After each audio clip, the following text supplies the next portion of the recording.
Isang suwail na anak ang binatang si Lemuel, na sanay itong lahat ng bagay ay naibibigay sa kanya. Kaya nang maghirap sila, labis itong nagrebelde. Naging sakit ng ulo ng mga magulang niya. Para tumino siya, ipinadala siya ng mga yon sa kanilang probinsya. Hindi inaasahan ni Lemuel na ang dadatnan niya roon ay malayo sa kanyang iniisip. Nakasama niya sa iisang bahay ang kanyang lola Maring at ang kanyang lolo Egoy na baliw. Sa pananatili niya roon, meron siyang malalaman tungkol sa kanyang lolo. Kalaunan, bibigyan siya nito ng isang bagay na talaga namang magagamit niya sa kanyang pang-araw-araw na buhay. Higit sa lahat, magagamit niya rin sa oras na kakailanganin na niyang ipagtanggol ang sarili sa kasamaan. Ang bagay pala na yun ay isang mutya. Isang mutya na utak lamang ang ginagamit. May kakayahang magpagalaw ng mga bagay kahit hindi ginagamitan ng kamay. Sa pagkatuklas ni Lemuel ng kanyang kakayahan, gamitin niya kaya ito sa kabutihan? O baka mas gamitin lamang niya ito sa kanyang pansariling interes? Ano kaya ang magiging epekto ng mutya sa kanyang buong pagkatao? Ano kaya ang kahihinatnan ng kanyang buhay? Ngayong ang kasama na niya ay ang kanyang lolo na nabaliw ng dahil sa ginawa ng mga aswang.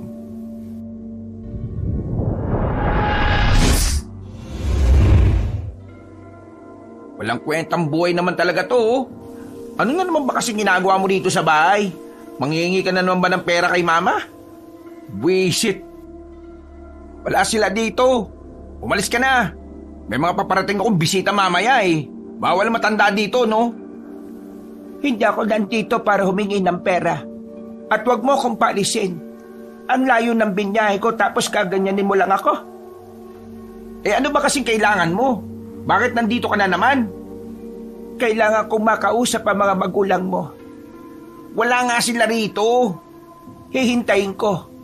Ay naku, bahala ka nga. Napakasuwail mo na anak. Ano bang nire-rebelde mo? Yang kakapusan ninyo sa buhay? Dahil ba nasanay kang nakukuha mo ang lahat ng gusto mo? Kaya nang humina ang pamilya ninyo nanibago ka ng ganyan. Ano ba pinagsasabi mo? Hindi ka ganyan noong inaalagaan pa kita nung bata ka. Ganyan kasi ang nangyayari kapag maling mga kaibigan ang sinasamahan mo. Eh naku, huwag kang magsalita na parang may alam ka sa buhay ko. May alam ako sa buhay mo. Alam mo kung bakit? Sa tuwing may gagawin kang kalokohan, tatawag sa akin ang mama mo para ikwento ang lahat. Kung anong stress ang nararamdaman ng mama mo nararamdaman ko rin. Eh ano naman ngayon? Ano naman ngayon? Gusto mong malaman kung anong napagkasunduan namin ng mama mo? Eh naku, hindi ako interesado. Usapang matanda lang naman yan eh. Hindi pa naman matanda ang mama mo.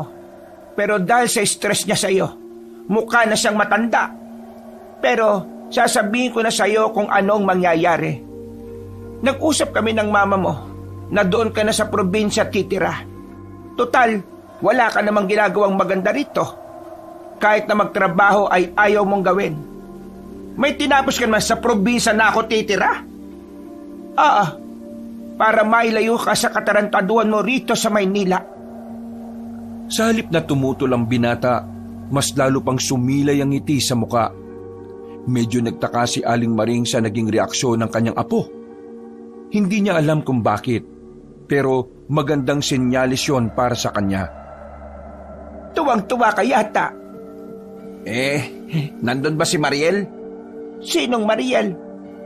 Si Mariel, yung lagi kong kalaro noong inaalagaan mo pa ako sa inyo. Si Mariel. Oo, naroon pa siya. Dalaga na rin. Bakit? Sige, sasama ako. Ihanda ako ng mga gamit ko. Hindi ngayon. Mauuna akong bumalik at bahala ka nang pumunta sa probinsya. Di ba gusto mong malaman kung anong itsura ni Mariel? Napapangiti na lamang si Lemuel sa kanyang mga naiisip. Aminado kasi siyang gustong-gusto niyang makita ang kababata niyang si Mariel. Bata pa lang kasi sila, alam na niyang maganda si Mariel. At ngayong mga binata at dalaga na sila, nasisiguro niyang mas maganda na yon. Ang babaeng si Mariel lamang ang nag-iisang dahilan kung bakit gugustuhin ni Lemuel na bumalik sa probinsya. Wala nang iba pa. Nangako kasi siya noong bata pa siya na babalik siya kay Mariel. At palagay niya, ito na ang tamang pagkakataon para tuparin yon. 2 araw ang nakalipas. Handa nang iwan ni Lemuel ang lahat ng barkada niya. Mas gugustuhin na niyang kasing makita si Mariel dahil sawang-sawa na rin siya sa mukha ng mga babaeng nakakausap niya.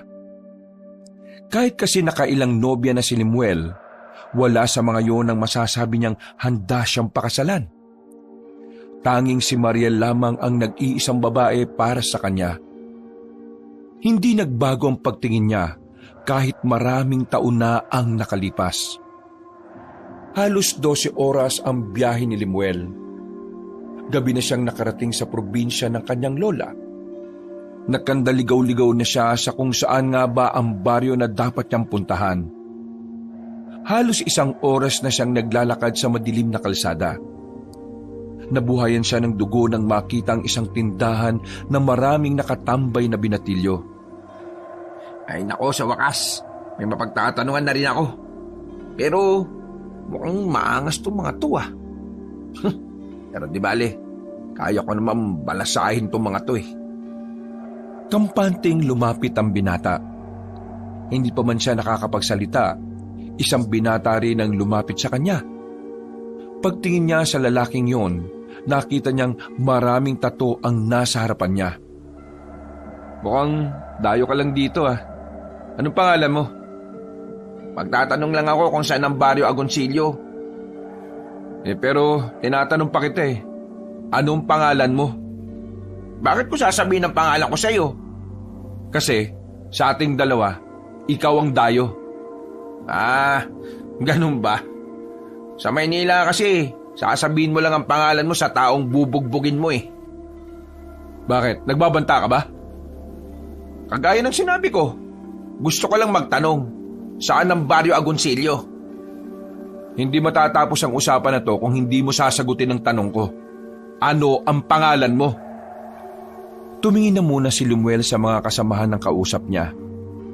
Marami-rami ang mga yon. Alam na agad niya na kung papalagan niya ang mga yon, kahit na basagulero din naman siya ay hindi siya mananalo. Lemuel ang pangalan ko. O ngayon, sagutin mo naman ang tanong ko. Nasaan ang baryo Agoncillo? Ano bang pakay mo sa baryo Agoncillo? Hoy, sinagot ko na tanong mo. Pero bakit may follow-up question ka pa? Alam mo kung bakit? Kasi nga, ikaw ang dayo rito. Dadalawin ko ang lolo at lola ko. Anong pangalan ng lolo at lola mo?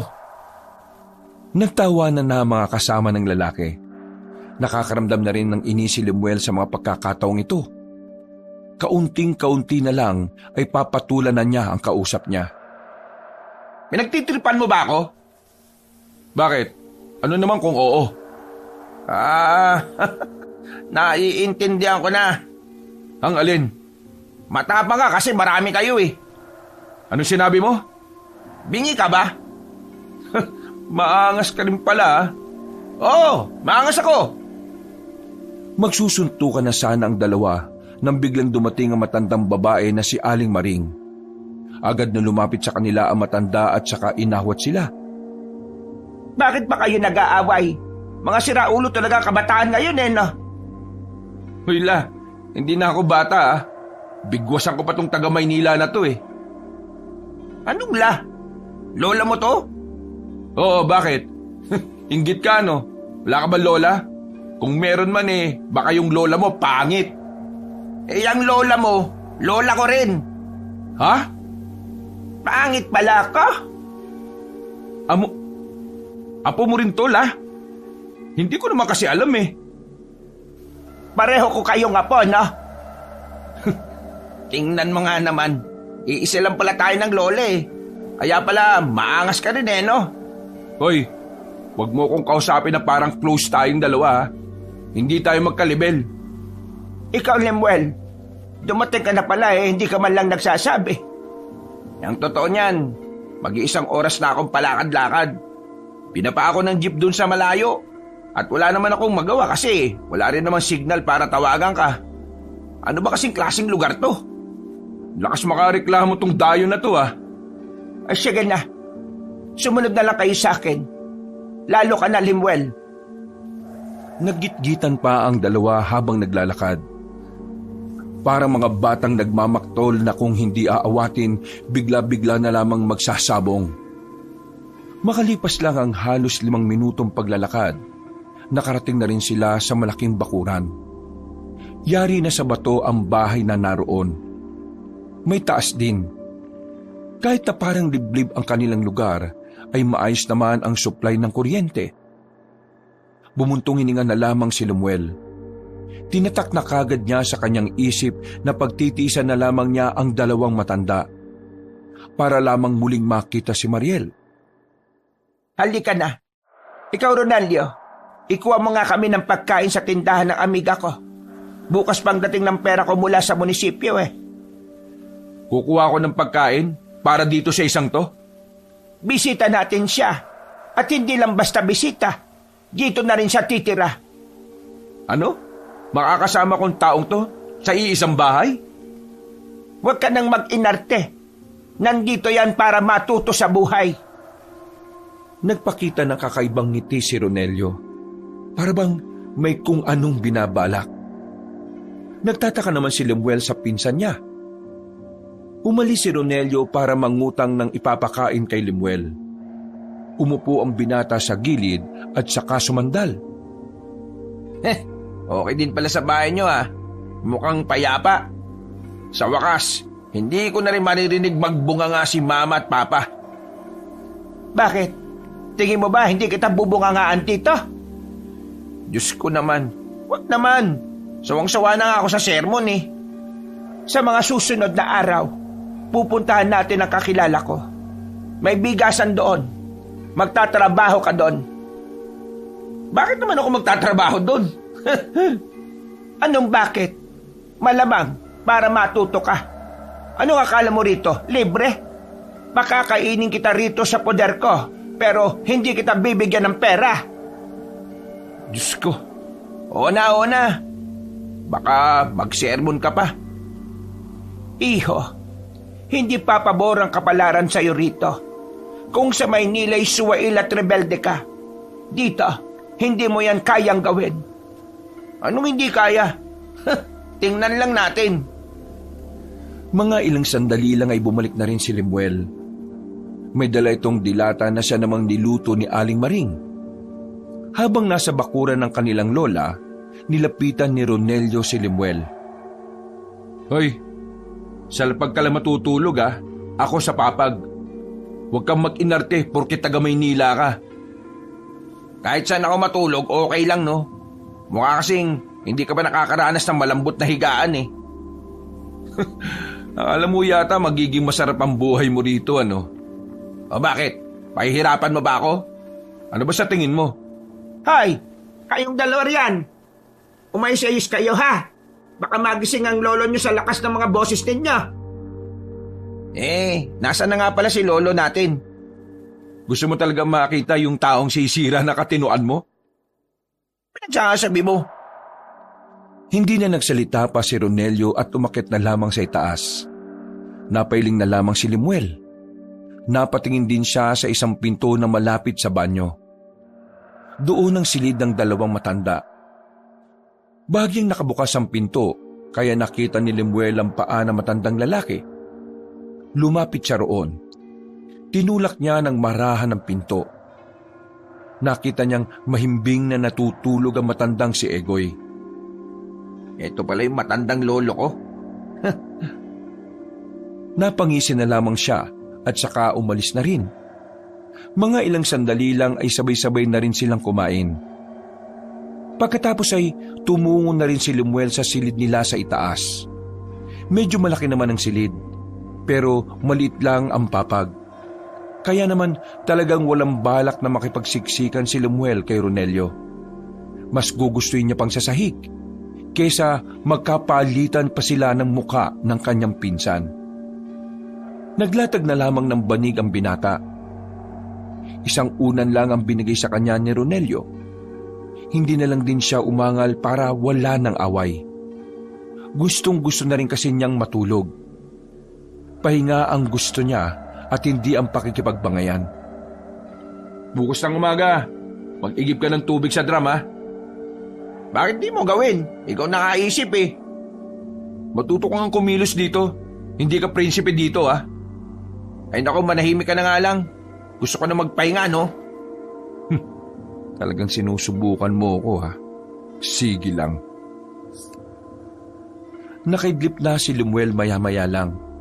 Pero dakong alauna ng madaling araw, hindi niya alam kung bakit parang bigla na lamang nabuhay ang diwa niya. Nagising siya sa hindi maalamang dahilan. Pagtingin niya kay Ronelio, mahimbing na itong natutulog. Malakas pa nga kung humilik. Naramdaman niyang nanunuyo ang kanyang lalamunan. Kaya naman bumangon siya para kumuha ng tubig sa baba. Pero pagdating niya sa sala, nakita niyang nakaupo na sa maalikabok na sofa ang kanyang lolo Egoy. Medyo madilim dahil patay na ang ilaw doon. Ang tanging liwanag na lamang na tumatama sa mukha ng matandang lalaki ay ang liwanag na nagmumula sa labas ng bintana. Ikaw! Ikaw nga! Ikaw nga yon! Ha? Ikaw nga! Tama! Ikaw nga! Aba, baliw ba to? Maglalaro kayo ng mga halimaw na. Ikaw ang magmamana ng liwanag at ilaw. Ikaw lang ang pwede at wala ng iba. Ano pinagsasabi nito? May sayad nga siguro to. O baka naman, lasing lang. Hindi na sana papansinin ni Lemuel ang kanyang lolo nang bigla na naman itong nagsalita. Ikaw ang suga. Ikaw ang tatalo sa mga nilalang na pilit ng hihimasok sa kapayapaan ng sanlibutan. Ikaw nga! Ikaw ang makakapuksa sa mga nilalang na kung tawagin ay aswang! Muling hinarap ni Lemuel ang matanda. Sa puntong ito ay hindi na rin siya komportable sa sinasabi ni Mang Egoy. Bakit ba hindi ka na lang matulog? Madaling araw na. Walang puwang ang pagtulog sa isip kong iniisip ang mga bagay na hindi mo maiisip kahit sa panaginip. Ano? Hindi kita maintindihan. Huwag mo na nga lang ako kausapin. Kailangan mo ang mutya, apo ka. Kailangan mo ang mutya sa iyong paglalakbay at pakikipagsapalaran sa tunay na habon ng buhay. Eh naku, bahala ka nga sa buhay mo. Kung ano-anong pinagsasabi mo dyan. Bumuntong hininga na lamang si Lemuel. Naglakad na lamang siya patungo sa lagayan ng tubig. Hanggang sa makainom siya, ay nakatanong pa rin sa kanya ang lolo niya. Napapailing na lamang siya. Wala naman siyang dapat pakialam sa matanda. Pero napapaisip din kasi siya kung bakit ba ganoon ang takbo ng utak ng kanyang lolo. Bumalik na lamang siya sa itaas. Hindi na lang sana niya pagtutuunan ng pansin ang sinabi ng matanda, pero paghiga niya, bigla na lamang nagsalita si Ronelio. Hindi niya alam na nagising pala yun nang bumangon siya. May diferensya sa pag-iisip si Lolo Egoy. Ganitong oras, nagigising siya at tumatambay sa baba. Kaya sigurado akong kinausap ka niya, no? Baliw ba yun? Pangit pakinggan kapag baliw. Nasiraan ng bait pwede pa. Bakit? Anong nangyari sa kanya? Hindi ko rin alam. Sabi ni Lola Maring bata pa ako nang masiraan ng bait si Lolo. Pero wala siyang sinasabi kung ano ba talaga ang dahilan Kahit ang iba natin mga kamag-anak, hindi rin naman nagsasalita. Bakit hindi nyo nalang dalhin sa mental hospital? Hindi mauna ka. Tingin mo, papayag si Lola? Aba, ewan ko. Bakit ako tinatanong mo? Nandito lang naman ako para sa isang tao, no? Sino ba? Bakit kailangan mo pang malaman? Teka nga. Huwag mo nga akong kausapin na parang close tayong dalawa, Aba, sinusubukan kong pakisamahan ka kasi yun ang sabi sa akin ni Lola. Kaya huwag kang mag-inarte dyan, no? May pakialam ko. Huwag mo nga akong kausapin. Matutulog na ako. Bangunguting ka sana. Babangungutin talaga ako kung mukha mo makikita ko. Nagsaklob na lamang ng kumot ang binata at muling nakabalik na sa pagtulog. Nung mga sandaling yon, masarap ang tulog ni Lemuel kahit na medyo naninibago. Kinabukasan, maaga siyang naligo at nagbihis. Hindi na siya makapaghintay na makitang muli si Mariel. Sabik na siyang magpakilala at ipaalam na makababata sila ng dalaga. Aba, may lakad yung palamunin ah. Palamunin ka rin naman ah. Ang pagkakaiba lang natin, wala kang lakad. Nagpaalam ka ba kay Lola? Ano ako bata? Huwag mo akong pakilaman. Ngumisi na lamang sa kanya si Ronelio. Naglakad na rin siya palabas matapos ayusin ang pagkaka-brush up ng kanyang buhok. Pinagtitinginan siya sa daan.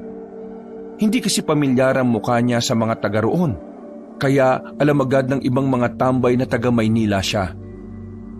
Habang naglalakad, isang lalaki ang nakasalubong niya. Hindi niya alam pero pamilyar ang lalaking yun sa kanya. Napatigil ang lalaki nang harangin niya ito at tingnan na maigi. Nakasalubong pa ang kilay ng lalaki dahil sa pagtataka. Ano bang problema mo? Gusto mo bang masaktan, ha? Hindi. Minumukhaan lang kita eh. Para kasing pamilyar ka sa akin eh. Bakit? Sino ka ba? Ako si Lemuel. Paki ko. Sandali! Ano ba? Storbo ka eh. Ikaw ba si Toto? Bakit mo alam ang pangalan ko? Sabi mo nga sa akin, ikaw ba kapatid ni Mariel? Oo, ako nga. Pero, bakit mo siya kilala? Sino ka ba talaga? Ako to, si Lemuel, yung kababata ni Mariel. Nandito ko nung 9 na taong gulang pa lang ako. Nangako ko kay Mariel na kapag malaki na kami, babalikan ko siya rito at pakakasalan ko siya. Napansin ni Lemuel na tila nagbago na ang reaksyon ng mukha ni Toto nang banggitin niya ang pangalan ng kanyang kababata. Hindi niya alam kung anong problema, pero parang bigla na lang nalungkot si Toto. Ikaw ba talaga yung kababata niya? Oo nga, bumalik lang talaga ako dito para sa kanya. Kung ganun, halika, sumunod ka sa akin. Dadaling kita sa kanya. Ayos! Mukhang pasado agad ako kay Bayaw ah. Hindi na nagsalita pa si Toto. Sumunod na lang din dito si Lemuel. Pero mga ilang sandali lang ay nakaramdam ng kaba ang binata. Hindi niya maintindihan kung ano ang ginagawa nila sa sementeryo. Uy, teka. Bakit ba tayo nandito? Gusto mo siya makita, di ba? Ito na siya. Ayan. Ayan ang puntod niya. Nang mapagtanto ni Lemuel ang sinasabi ni Toto, unti-unting nanikip ang kanyang dibdib. Uminit ang kanyang mukha ng dahil sa kaba. Teka. Nagjo-joke ka ba? Hindi ako nakikipagbiruan sa'yo ah. Hindi tayo close. At saka, paano mo nagagawang magbiro ng ganito sa kapatid mo? Mahal ko ang bunsong kapatid ko. Tingin mo gagawa ako ng ganitong kalokohan kahit na alam kong patay na siya? Totoo sinasabi ko. Matagal nang wala si Mariel. 5 taon lang nakakalipas. Kung matagal na siyang wala, anong kinamatay niya? Maniniwala ka ba kung sasabihin ko sa'yo? Sabihin mo na nga kasi. Gabi nun, papauwi si Mariel galing sa pinuntahan niyang debu. Pero habang naglalakad siya pauwi, may umataking mabangis na nilalang sa kanya. Anong nilalang naman yan? Putik naman oh. Sabi mo na kasi. Aswang. Inatake siya ng aswang nung gabing yun. Merong nakakita. Ang sabi ng nakakita, isang lalaki may maabang dilang lumundag sa kapatid ko at pagkatapos, nilapa na siya. Winakwak niya siya ni Mariel. Wala siya kalaban-laban. Nagulat na lang kami kinaumagaan. Nakatakip na siya ng dahon ng saging. Wala na... Kalokohan yung sinasabi mo. Ang sabi ni Lola, buhay pa si Mariel eh. Huwag mo na siyang itago sa akin oh. Si Raulo! Nandiyan na nga siya sa puntod na yan eh. Hukayin mo kung gusto mo! Iiling-iling ang binatang si Lemuel. Hindi niya matanggap ang nalaman niya. Kaya naman, agad-agad siyang umalis sa sementeryo. Kailangan niyang makausap si Aling Maring. Kailangan niyang malaman kung ano ba talaga ang totoo. Saktong nasa bakuran nila si Aling Maring nang dumating si Lemuel. Walang sinayang na pagkakataon ng binata. Hinarap niya agad ang matandang babae. Bakit ka nagsinungaling sa akin? Ano bang pinagsasasabi mo dyan? Dahil sa paggalit at malakas na tinig ni Lemuel, ay napalabas na ng bahay si Ronelio. Lumapit ito sa kanila. Ay, wag mong sigawan si Lola ha. Wala kang galang ha. Huwag kang makialam dito. Wala kang alam. Abay, bastos ka talaga. Tumigil nga kayo, Lemuel. Ano ba sinasabi mo? Sinabi mo sa akin na nandito pa si Mariel. Pero ang sabi ng kuya niya, 5 taon nang patay si Mariel. Sabi mo nga sa akin kung ano ba talaga ang totoo. Umamin ka nga. Huminga ng malalim si Aling Maring bago ito nagsalitang muli. Totoo. 5 taon nang wala si Mariel. Bakit ka nagsinungaling sa akin? Niloko mo ako. Bakit mo yung ginawa sa akin? Dahil yun lang ang alam kong paraan para makapunta ka rito, Apo. Pinagmukha mo akong tanga. Alam mo ba yun? Pinaasa mo ako. Alam mo ba kung gaano kasakit sa akin na umasang makikita ko siya? Pero ang totoo matagal na palang wala si Mariel. Hindi mo man lang ba naisip kung ano mararamdaman ko? Patawarin mo ako, Apo. Patawarin? Pinaglaruan niyo ako. Ginawa niyo akong tanga. Bakit? Ito na ba ang parusa mo sa akin dahil sa mga kagaguhan na ginawa ko sa Maynila? Sino ka para parusahan ako? Lola lang kita. Hindi kita magulang. Hoy, bunganga mo. Manahimik ka.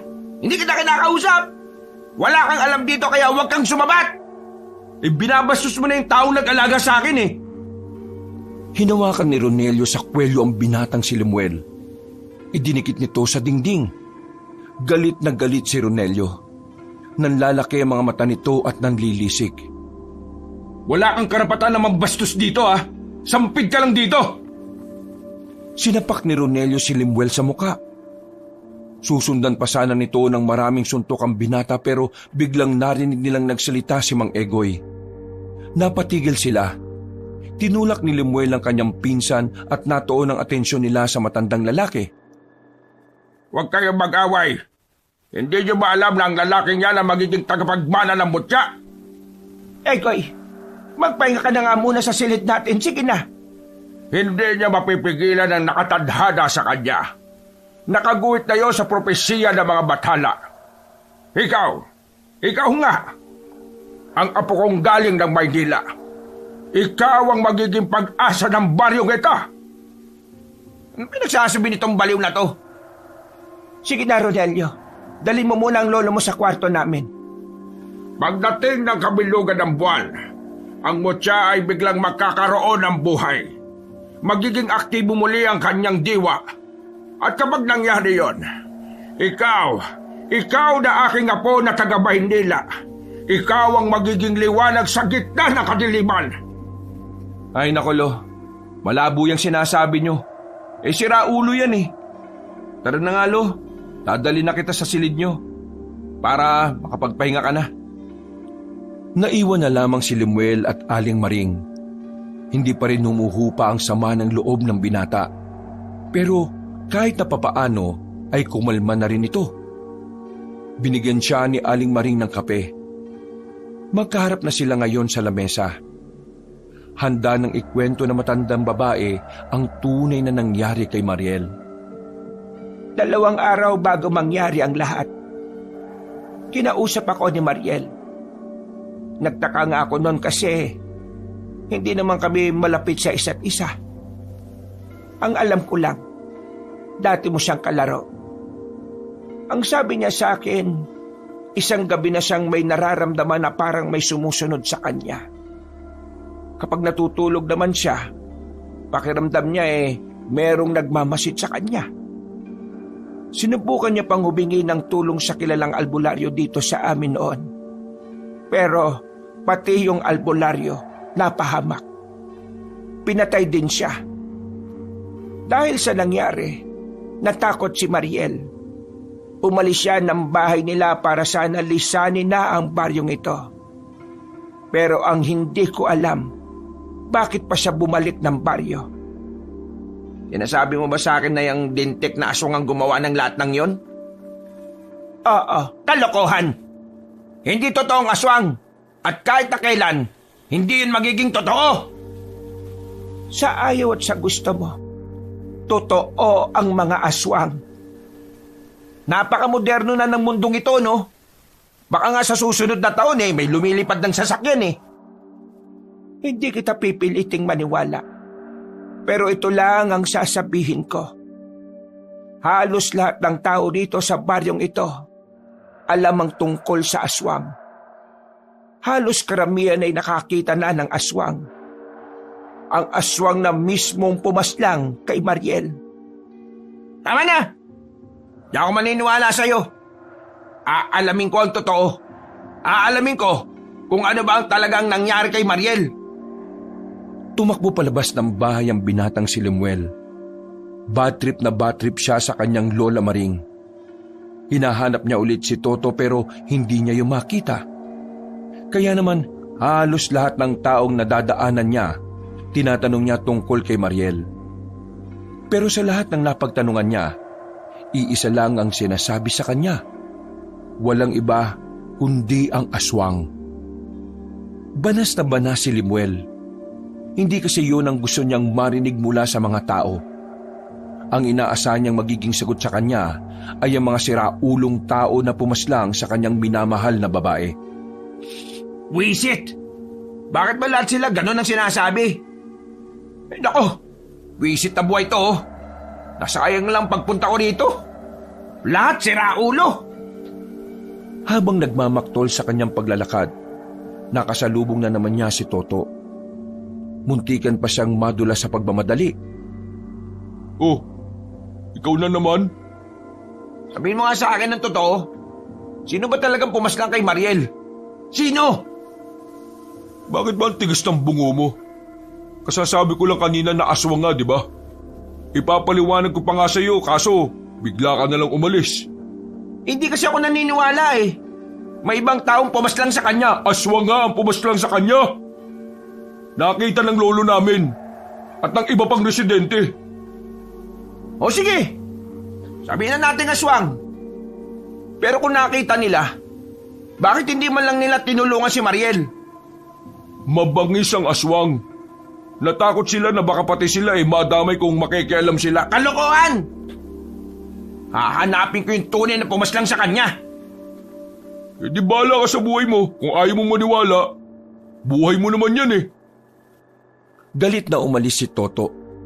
Pinagmumura pa ni Lemuel sa isipan ng kapatid ni Mariel. Hanggang sa sumapit ang gabi.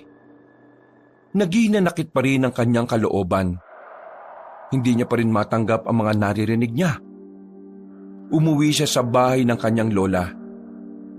Wala rin naman siyang ibang mapupuntahan kundi doon lamang. Diretso lamang siyang pumasok sa loob. Ni hindi niya nga kinausap ang matandang babae na abala sa pagluluto ng kanilang makakain. Pagpasok niya ng bahay, nakasalubong niya ang kanyang lolo na may deprensya. Hinarang siya nito at kung ano-ano na naman ang sinasabi sa kanya. Ikaw, iha, ingatan mo ang sarili mo. Magpakalusog ka. Ikaw ang magiging bayani ng bayong ito. Dapat, wag mo na nga akong kausapin. Lalagpasan na sana niya ang matanda pero hinuwakan siya nito sa kamay. Iritado niyang inalis ang makalyong kamay ni Mang Egoy at sinigaw nito ng malakas. Wag mo nga akong hawakan. Ikaw na lang ang pag-asa ng baryong ito. Parating na sila. Malapit na silang umatake. Naku, tumigil ka nga. Hindi ka ba talaga nakakaintindi? Ano ba, Lemuel? Huwag mo nga ginaganyan ng lolo mo. Alam mo, tarantado ko pero dinala mo ako rito. Tapos ngayon, aangal ka ng ganito ako. Tapos ngayon, aangal ka ng ganito ugali ko.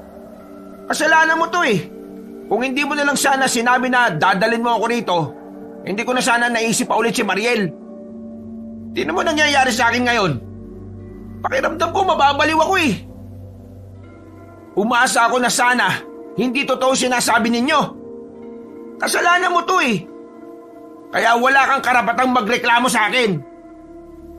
Oh, ano na naman ba to? Wala kang pakialam. Walang iya ka.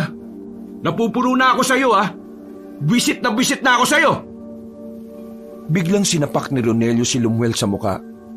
Sa lakas ng pagkakasuntok, tumaob agad ang binata.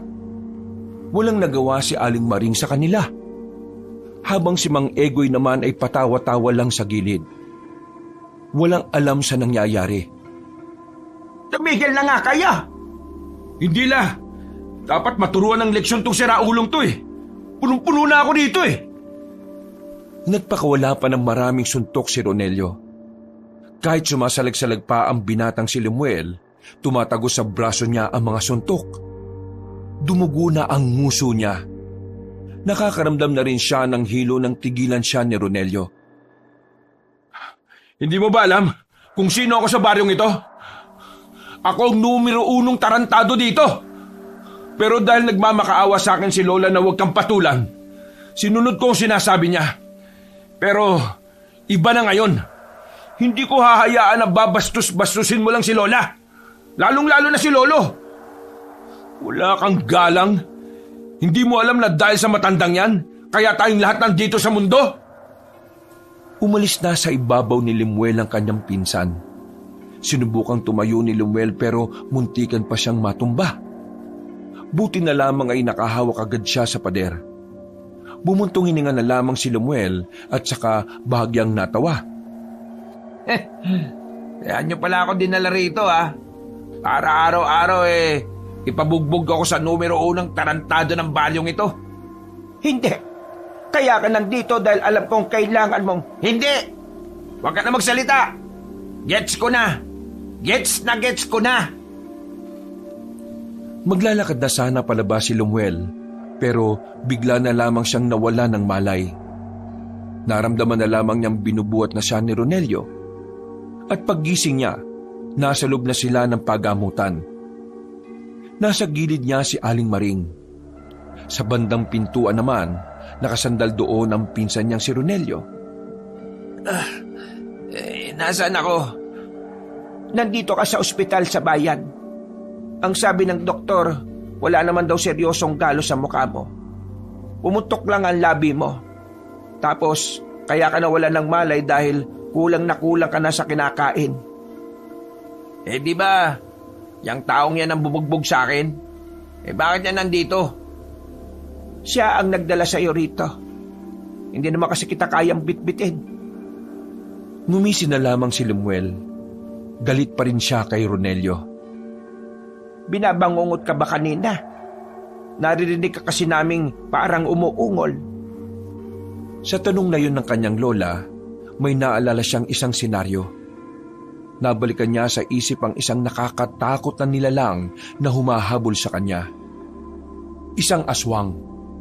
Yun ang natatandaan niyang pangalan na naririnig niyang sinisigaw ng isang babae. Wala. Hindi ako binabangungot. Pwede na ba akong umuwi? Gusto ko na munang matulog. Ang sabi ng doktor, pwede na naman na. Agad-agad na tumayo si Lemuel at bago ito lumabas ng pintuan, tumingin pa ito ng masama kay Ronelio. Hintayin mo kami. Wala ka na rin namang masasakyan papunta sa atin. Ronelio, tawagan mo nga si Toto kung pwedeng sunduin niya tayo dito gamit ang tricycle niya. Agad din namang sumunod si Ronelio. Binanggapan ito ng bahagya si Lemuel nang lumabas ng pinto. Anong oras na ba? Mag-aalas 12 na ng gabi. Ganon ako kahaba nakatulog? Oo. Akala ko nga may masamang mangyayari sa'yo.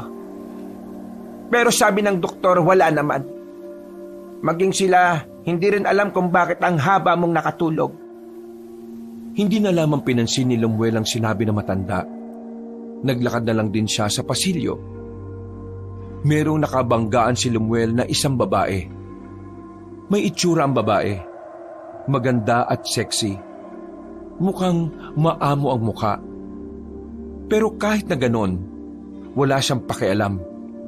Dahil hanggang sa mga sandaling yon, si Mariel ang nasa puso niya. Bulag ka ba? O sinasadya mo lang na mapadikit sa akin? Pasensya na po. Hindi ko po sinasadya. Napatingin si Lemuel sa hawak-hawak ng dalaga. Nakita niya kasing may tumutulong parang likido na malabo mula sa plastik. Agad namang itinago ng babae yon sa kanyang likuran. Sa susunod patuto kang tumingin.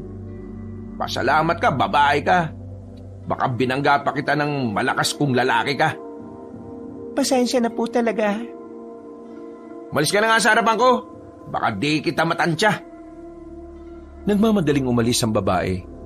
Tila ba natakot yun sa mga sinabi ng binatang si Lemuel. Hindi ka dapat ganon makipag-usap sa babae.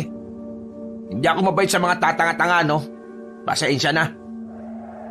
Nang makarating na sila sa labas ng ospital, sakto namang dumating na rin ang tricycle na minamaneho ni Toto, ang kapatid ni Mariel. Sa likod si Lemuel sumakay para kahit na papaano ay makausap niya si Toto. Pero hindi na siya pinapansin noon habang nasa biyahe sila. Hanggang sa makababa, hindi na rin siya nito kinakausap. Lemuel, magpahinga ka na. Magpapahinga na talaga ako. Ano pa bang gagawin ko? At pwede ba? Huwag nyo nang papalapitin sa akin si Lolo. Hoy, ikaw nga ayusin mo yung pananalita mo, ha? Huwag mo akong kausapin. Hindi pa tayo tapos. Tandaan mo yan. Nakikiusap ako sa inyo. Tama na. Hindi na nagsalita si Lemuel. Naglakad na lamang siya paakyat ng hagdanan at saka agad na inihiga ang sarili. Masakit pa ang labi niya nang hawakan niya yon. Dahil doon ay mas lalo siyang nakaramdam ng inis sa kanyang pinsan. Sinabi niya sa kanyang sarili na hindi siya papayag na hindi siya makakaganti. Pero higit sa lahat, mas natuon ang atensyon niya sa aswang. Hindi niya kasi maintindihan ang sarili niya. Mula kasi nang managinip siya, para bang may kung anong parte ng utak niya ang bumukas. Para intindihin ang mga bagay-bagay na may kinalaman sa mga aswang. Nakakasar naman ang buhay to. Ang gusto ko lang naman, malaman kung sino ba talaga yung pumatay kay Mariel Pero, bakit litaw ng litaw yung aswang na to sa utak ko? Niyakap na lamang niya ang unan. Nakalimutan niyang sa lapag nga pala siya matutulog. Pero dahil masakit ang mukha niya, lalo na ang kanyang labi, wala na siyang pakialam kung magalit pa ang kanyang pinsan. Maimbing na natulog si Lemuel. Malamig ang simoy ng hangin na nanggagaling sa labas ng bintana. Dahilan para makaramdam ng lamig ang binata sa kasagsagan ng kanyang pagtulog. Dakong 3:00 na ng madaling araw, muli na naman siyang nagising dahil sa masamang panaginip. Nakita niya si Mariel sa panaginip niya na nilalapa ng aswang. Hingal na hingal ang binata. Nagising din si Ronelio na nakahiga sa sahig. Ano bang problema mo? Bakit ka ba nagsisigaw? Napansin ni Ronelio na parang nahihirapang huminga si Lemuel. Kaya naman nakuha na agad ng binata kung ano ang nangyayari. Binabangungot ka na naman siguro, no? Sayang, di ka pa natuluyan. Si Mariel nakita ko. Matagal nang patay yung tao. Patahimikin mo na. Nakita ko siya sa panaginip ko. Nilalapa siya ng aswang habang nakatingin siya sa akin. Hindi ka kasi naniniwala sa aswang Kaya hanggang sa panaginip mo, pinupwersa kang maniwala. Saan ka ba makikita yung aswang na yan? Ano? Hinawakan ni Lemuel ang kwelyo ni Ronelio at saka muling nagsalita. Sabihin mo sa akin, saan ko makikita yung mga aswang? Makapatayin ko sila. Bitiwan mo nga ako. Ang baho ng hininga mo. At saka, pinagsasabi mo, haharapin mo mga aswang? Alam mo ba kung gaano sila kadelikado? Sira din pala tuktok mo no? Wala akong pakialam kung gaano sila kadelikado. Basta, ituro mo sa akin kung nasan sila. Hindi ko alam. Kung alam ko lang, di tuturo ko talaga sa'yo para mamatay ka na talaga. Hindi nga totoo, aswang. Totoo nga ang mga yun. Sadyang hindi mo lang talaga sila basta-basta mahahanap. Huwag ka mag-alala. Kapag naalaman ko kung nasaan ang mga aswang, ituturo ko kagad sa'yo. Para naman mamatay ka na. At wala nang konsumisyon dito sa bahay. Ituro mo kagad sa akin kapag nalaman mo, ha? Hindi ko sila mapapatawad sa ginawa nila kay Mariel. Dahil sa panaginip, naniniwala ka na ngayong totoo sila. Okay ka rin, ha? Sana lagi kang bangungutin para araw-araw kang naniniwala. Muling humiga si Ronelio at tinalikuran siya. Napabuntong hininga na lamang din si Limuel. Si Lolo, di ba ang sabi mo, nabaliw siya dahil sa mga aswang? Ano ba nangyari? Muling bumangon si Ronelio at saka umupo. Sa puntong ito, tila nakalimutan na muna nila ang hidwaan nila sa isa't isa. Wala pa rin sinasabi sa akin si Lola hanggang ngayon eh. Pero nitong nakaraan, binabanggit ni Lolo Egoy ang mga pangalan ng mga kaibigan niya. Naintriga ako, kaya nagalungkot ako sa silid nila ni Lolo at Lola. Doon, may mga nakita akong parang diary. Nabasa ko ron lahat ng nangyari. Sa diary ni Lola, naalaman ko na kaya pala nabaliw si Lolo. Pinagpapapas lang ng mga aswang ang mga kaibigan niya habang nagiinuman sila. Si Lolo lang ang nakaligtas, pero 50-50 siya noon. Na makarecover si Lolo, nawala sa sarili. Nalaman ko rin na bago mangyari yon, ito palang si Lolo may pinasok na samahan. Mga antingero daw. Mga gumagamit ng anting-anting at mutya. Si Lolo, meron siyang nakuhang malakas na mutya. Hindi ko alam kung para saan. Yung mutya na yon, yun yung hinahanap ng mga aswang. Naalaman yatang nasa kanya kaya lagi siyang hinahunting nun. Ngayon, wala nang pakialam ang mga aswang sa kanya kasi wala na nga siya sa katinuan, di ba? Nakinig lang si Limuel sa mga sinasabi ng kanyang pinsan. At sa unang pagkakataon, tila ba nagkaroon sila ng maayos na pag-uusap. Sa puntong yon, para bang napagtanto ng binata na maayos din naman pala si Ronelio. Sa isip-isip niya, baka siya lang din naman talaga ang problema. Naisip niya rin na kailangan niyang makisama. Nang sa ganun, mas mapadali ang hustisya para sa pinakamamahal niyang babae. Makalipas ang ilang araw, kitang-kita ang pagbabago sa mga kilos ni Limuel. Mahinahon na itong nakikipag-usap sa kanyang lola at lolo. Hindi na rin siya masyadong nakikipagbanggaan kay Ronelio. Pero paminsan-minsan, hindi talaga maiwasang magtuksuhan at maglaitan. Hindi pa naman sila magkasundo ng kanyang pinsan, pero masasabi niyang hindi na sila gaya nung una. Apo, Limuel. Kumusta naman ang unang araw mo sa pagbubuhat sa bigasan? Napagod ka ba? Eto naman, siyempre lang napagod ako. Di naman ako sanay sa mga ganong trabaho eh. Pero siyempre, pipilitin ko. Para naman, hindi na puro negatibo ang isinusumbong mo kila mama. Masaya kung nagiging ganyan na katino ang pag-iisip mo. Ginagawa ko naman ang lahat ng ito para kay Mariel eh. Kailangan ko siyang mabigyan ng hustisya para matahimik na rin ang kaluluwa niya. Pero apo, aswang ang makakalaban mo. Ayaw kong magaya ka sa lolo mo. Nasabi ko naman di ba sa iyo ang tungkol sa lolo mo? Huwag, pakiusap. Huwag ka nang gumaya sa kanya. Pero buo na ang loob ko. Tingin ko, kaya rin ako narito para kay Mariel eh. Mas may malalim pang dahilan kung bakit kailangan mong kalabanin ng mga aswang. Napalingon na maglola nang pumasok si Toto at Ronelio sa bahay. Nagsalubong naman agad ang kilay ni Limuel. Hindi niya kasi maintindihan kung bakit bigla na lamang lumilitaw ang tinatawag niyang bayaw. Bubuo kami ng samahan na lalaban sa mga aswang. Sumali ka. Lola, nakatanggap kami ng usap-usapan mula sa kabilang baryo. Yung mga aswang daw, papaslangin lahat ng pamilyang may kinalaman sa dating samahan ng mga antingero. Alam mo naman na halos karamihan sa mga nakatira dito, ang mga lolo o lola nila mga antingero. Gagawin nila yon para wala na magpatuloy ng nasimulan ng mga antingero nun. Pero, delikado ang gagawin ninyo. Mas delikado kung wala tayong gagawin. Sige, sasali ako.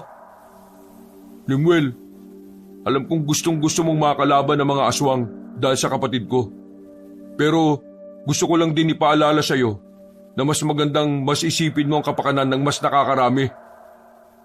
Huwag mo nga akong diktahan kung kanino ko gustong ialay ang pakikipaglaban ko, ha? Basta sasali ako sa inyo. Lalaban ako sa mga aswang at pakapatayin ko yung mga aswang na yan. Hayaan mo na siya, Toto.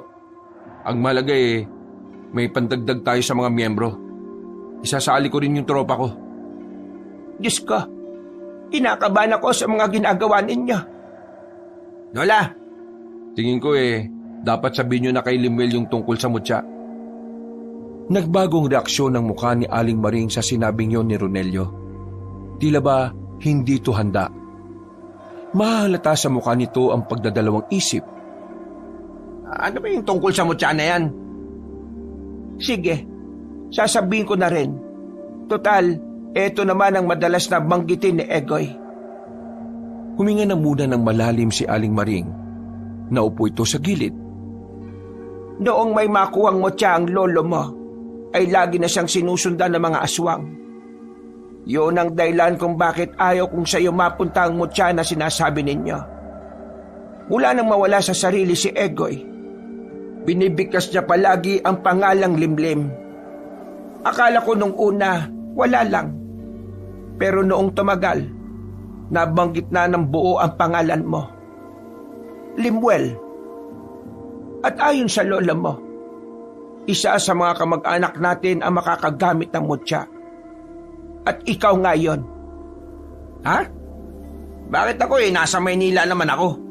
Pwede naman tong si Ronelio. Total, nandito naman siya. Nababanggit ng lolo mo na ang huling apo niya raw ang makakagamit ng mutya. Yun daw ang nakasaad sa propesiya ng mga bathala. Kaya naman, yun din ang isa sa mga dahilan kung bakit kita pinapunta rito. Para kahit bago man lang mawala ang lolo Egoy mo, makita ka niya at mabigay niya na ang mutya sa iyo. Bago mamatay? Bakit? May sakit ba siya? Wala siyang sakit, pero may mga itim na salamangka na unti-unting nagpapahina sa katawan niya. Nung araw kasi, sa pagkakabasa ko sa diary ni Lola Maring, ginamit ni Lolo Egoy ang pinagbabawal na ritual. Naglalaman kasi yun ng mga itim na salamangka. Pero noong mga panahon kasi na yun na lang din ang tanging paraan para maprotektahan niya ang mga anak niya. Ang mga magulang natin. Ayon pa sa pagkakaintindi ko, dahil nga delikado, ang nagbayad naman ang kalusugan niya. Hindi namin namalayan na kaya pala unti-unting nangangayayat si Lolo ay hindi dahil sa katandaan, kundi dahil yon sa itim na mahika na kumakain sa katawan niya. Matagal nang kinakain ng itim na mahika ang katawan ng lolo ninyo. Dahil ilang taon na rin nang nakakalipas. Hindi na rin kakayanin ni Egoy ang negatibong kapangyarihan ng itim na mahika. Hindi ko alam kung paano gagamitin yung mutya na yan. Kahit kami rin naman hindi namin alam. Matagal na kasing wala sa samahan ng lolo mo. At saka ko lang din naman nalaman na naging miyembro siya ng mga antingero at manunugis. Kaya naman, wala siyang nasabi sa akin na kahit na ano tungkol sa paggamit ng mutya noong matino pa siya. Ay naku, bahala na. Dalhin niyo na lang ako sa kanya. Pumunta sila sa silid ni Mang Egoy. Naabutan nila ang matanda na hawak-hawak na ang puting bato na halos kasing laki na ng piso. Tumingin sa kanila ang matanda at humiti ng malapad. Para itong batang masaya. Pero nakikita ni Limuel sa mata ng kanyang lolo ang pananabik. Egoy, mahal, narito na ang apo mong si Limuel. Gusto ko niyang makausap. Limuel, halika, laro tayo. Ako aswang, ikaw tagapangalaga ng mutya. Sakyan mo na lang. Ha? O sige. Ayun na itong mutya. Kapag ginamit mo yan, magiging Superman ka. Alam mo ang Superman? Ikaw yung may kapangyarihan. Kaso, ibang Superman ka. Hindi ka lilipad. O sige. Bigyan mo na sa akin ang mutya. Tapos, turo mo sa akin kung paano ko gagamitin yan. Hindi. Hindi ko ituturo sa'yo. Kasi di ba sa larong ito ako ang aswang, ikaw ang tagapangalaga ng mutya. Kaya dapat, malaman mo sa sarili mo paano gamitin ang mutya. Lolo, sabihin na natin hindi ka aswang. Isa ka lang naman pangkaraniwang tao na gaya ko Ililigtas kita sa aswang, gano'n na lang. Alam mo kung paano gamitin ang mutya, di ba? Pero ako hindi. Kaya, ituturo mo sa akin. Oo, sige. Ituturo ko sa'yo. Halika. Umalis sa papag ang matanda. Hinawakan niya si Lemuel sa kamay at dinala sa bandang harapan ng aparador. Binuksan ng matanda ang aparador at bumungad sa kanila ang espadang walang talim. Tanging hawakan lang ang meron. Para gumana ang mutya, kailangan mo ang espadang yan. Talaga? Wala namang talim to. Paano yan? Kailangan mong mag-ensayo. Kailangan mo lumakas. Kailangang malakas ang katawan mo para hindi ka iwan ng mutya. Para maprotektahan mo lahat ng mahal mo. Huwag kang gagaya sa akin. Lahat ng kaibigan ko namatay dahil sa akin. Sa puntong ito, nag-alala na sila para sa matanda. Bigla na namang naiyak ang matanda na para bang isang bata. Lalapitan sana ito ni Aling Maring pero sinenyasan lamang siya ni Lemuel. Lolo Egoy, alam mo ba na dahil sa'yo, pwede mo mabigyan ng hustisya ang pagkawala ng mga kaibigan mo? At ganun din sa akin. Pwede ko rin mabigyan ng hustisya ang pagkawala ng babaeng pinakamamahal ko. Kaya naman, kailangan natin magtulungan, Lolo. Ituturo mo sa akin kung paano gagamitin ang mutya. Kayong bang maituro sa akin yon? Umiling-iling ang matanda. Sumiksik ito sa gilid ng aparador at kumagat-kagat ng kuko. Kung tuturo ko sa'yo, baka ikaw ang mapahamak. Ikaw ang pag-iinitan ng mga aswang. Hindi pwede. Baka mamatay ka. Kawawa ka naman. Hinawakan ni Lemuel sa balikat ang matandang lalaki nang makitang tila natataranta na ito. Mahinahong nagsalita si Lemuel. Sobrang layo sa dating Lemuel na laging barumbado magsalita. Lolo Egoy, di ba sabi mo, ako ang tagapagligtas? Natural lang na masasaktan ako sa laban. Dahil ang tunay na tagapagligtas, handang ibuwis ang buhay niya para sa mga tao. Di ba, tama naman ako? Oo nga. Tama ka. Ang galing mo. Di, ituturo mo na sa akin kung paano gagamitin ang mutya. Paano? Sandaling namayani ang katahimikan. Tila kasi may iniisip na kung ano si Mang Egoy. Napahawak pa ito sa sentido. Mga ilang sandali lang, bigla na lamang itong nagsalita ng pasigaw. Alam ko na! Kumuha ng maikling tali si Mang Egoy at kinabit ang mutya doon. Ginawa nitong kwintas ang mutya at saka isinuot kay Lemuel. Isuot mo lagi yan. Tapos, dapat matapang ka. Huwag kang panghihinaan ng loob. At saka dapat, magtiwala ka sa mutya. Ha? Ganun ang gawin mo.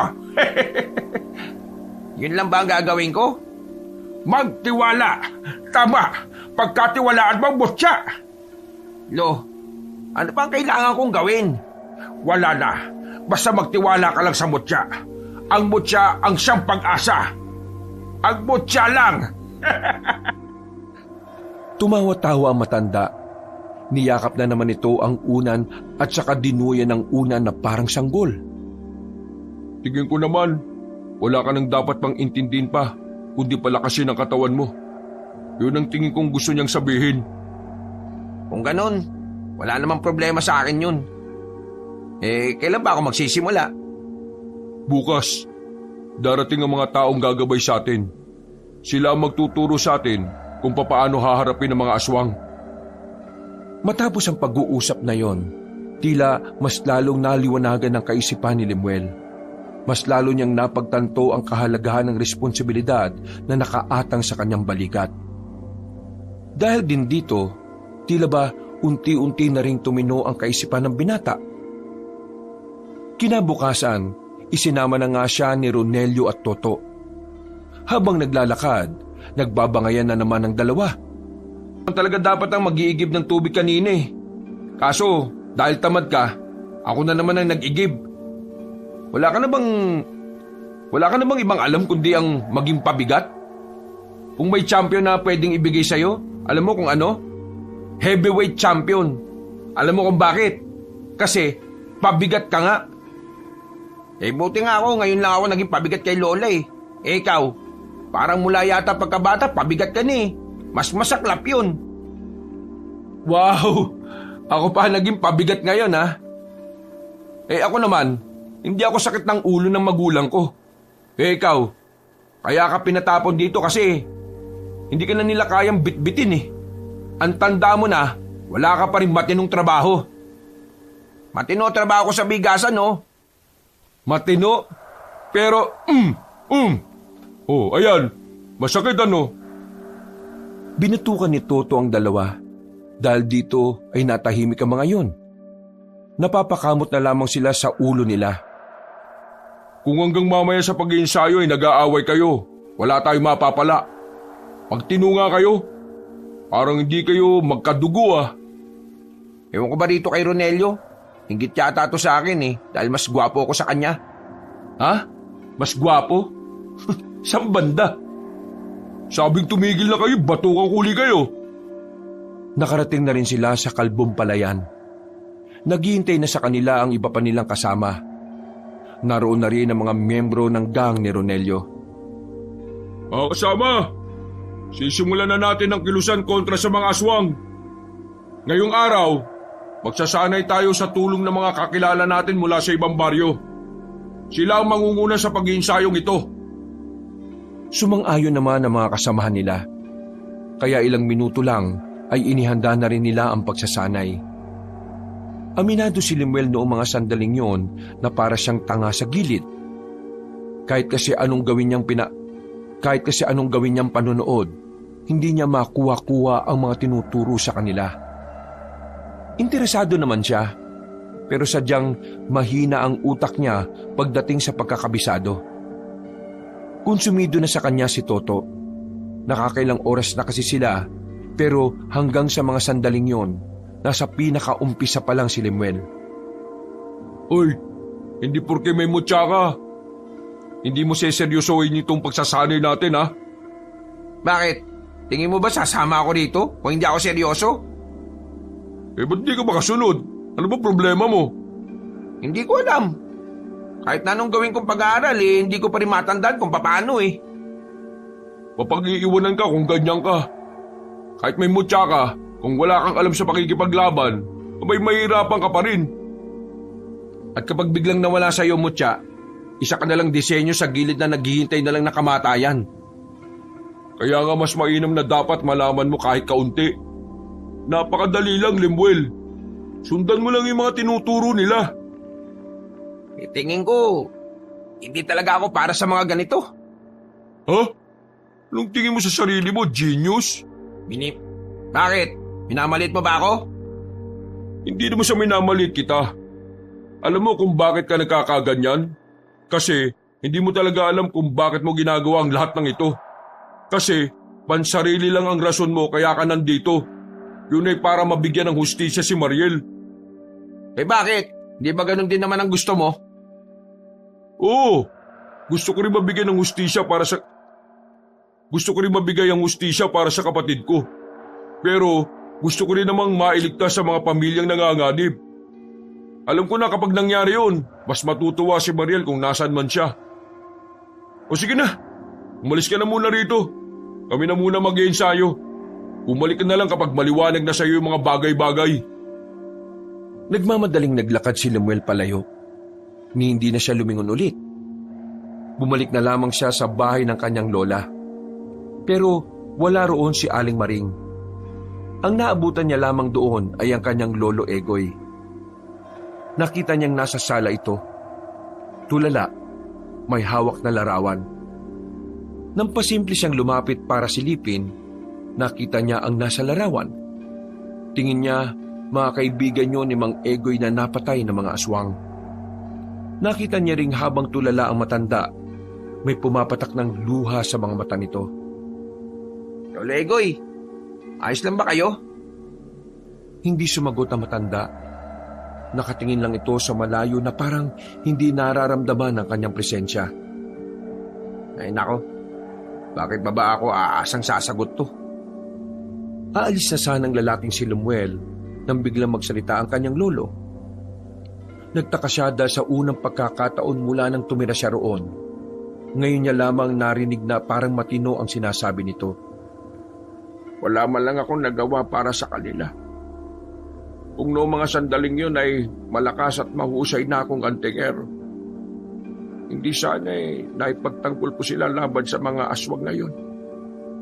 Sumali ako sa samahan pero wala rin naman akong silbi. Parapat lang talaga na mawala na lang ako sa mundong ito. Uy, huwag ka magsalita ng ganyan nga. Hindi ko alam kung naririnig o naiintindihan mo itong sinasabi ko Pero kapag nawala ka, malulungkot si Lola Maring, no? Alam mo ba yon? Ikaw ang buhay niya, kaya lumabang ka. Alam kong may taning na ang buhay mo, pero sana wag mong ipakitang bumibitaw ka na. Marahang lumingon sa kanya si Mang Egoy. Ngumiti sa kanya ng malapad. Sa pagkakataong ito, kinabahan si Lemuel. Hindi niya alam kung bakit. Para kasing may kakaibang pahiwatig ang ngiting yon ng matandang lalaki. Sa huling pagkakataon na po ko, makakausap kita ng maayos at ang lahat ng sasabihin mo tatatak sa puso ko. Teka lang. Patino ka na ba ulit? Lemuel, ikaw nang bahala sa mutya. Isa puso mo ito. Gagabayan ka niya sa liwanag. Gagabayan ka niya para magampanan mo ng maayos ang iyong tungkulin. Lolo, lintik naman Oh, anong nangyayari? Bigla na lang tuminong si Lolo Tapos ayan, parang namamahalam na, naghihina na. Egoy, mahal ko, naririnig mo ba ako? Mahal ko, Maring, ikaw ang pinakamagandang tanawin na matatanaw ko sa huling sandali na tayo'y magkapiling.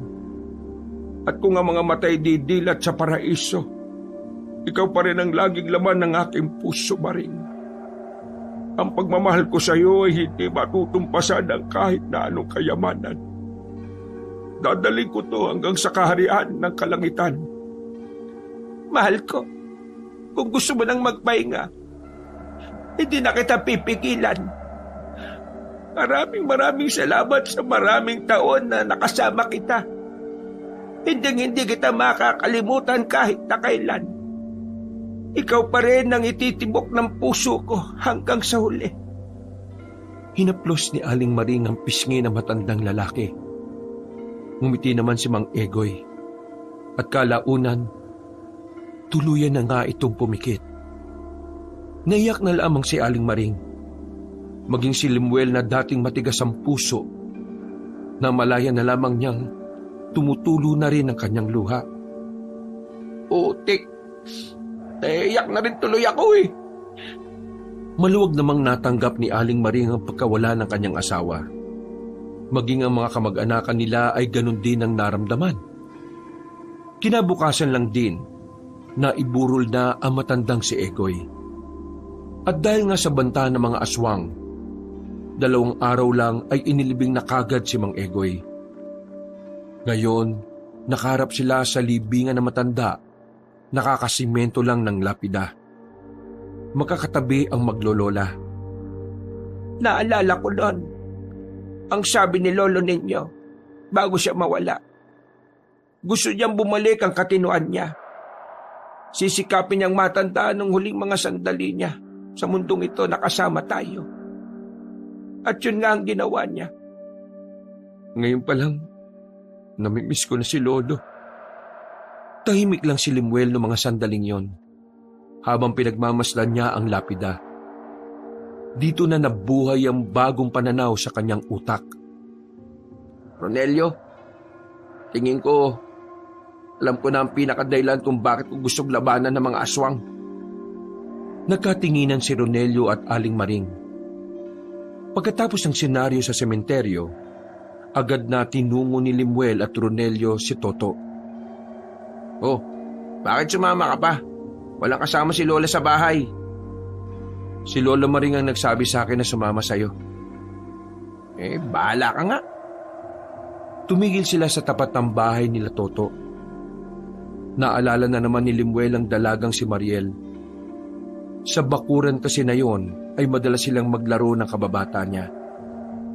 Oh, bakit nandito kayo? Kalilibing lang ni Mang Egoy ah. May sasabihin sa'yo itong pinsang kuntok muli. Oy, ano ba yun? Alam ko na kung bakit ko gustong lumaban sa mga aswang.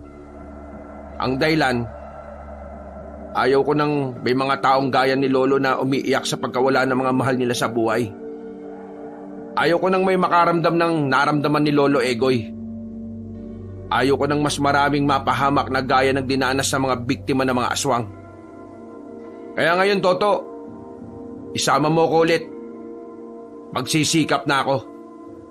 Gagawin ko ang lahat ng makakaya ko. Hindi na nagpatumpik-tumpik pa ang mga binata. Dali-dali na nilang isinagawa ang pagsasanay kasama si Limuel. At sa puntong ito, kahit na papaano ay nagagawa na rin ni Limuel ang makipagsabayan sa pagsasanay. Natapos ang araw na iyon na merong natutunan si Limuel. Gumaan ang kanyang pakiramdam. Dahil pakiramdam niya, unti-unti na siyang nagkakaroon ng pakinabang sa lahat. Sama ka ba mamaya? Nasama saan? Kukunin ko lang yung karne na binayaran ni Lola. Medyo marami kasi yun eh. Kaya ko naman pero mas mabilis kung kasama kita. Di sige. Wow, himala ah. Hindi ka yata nagmamatigas ngayon.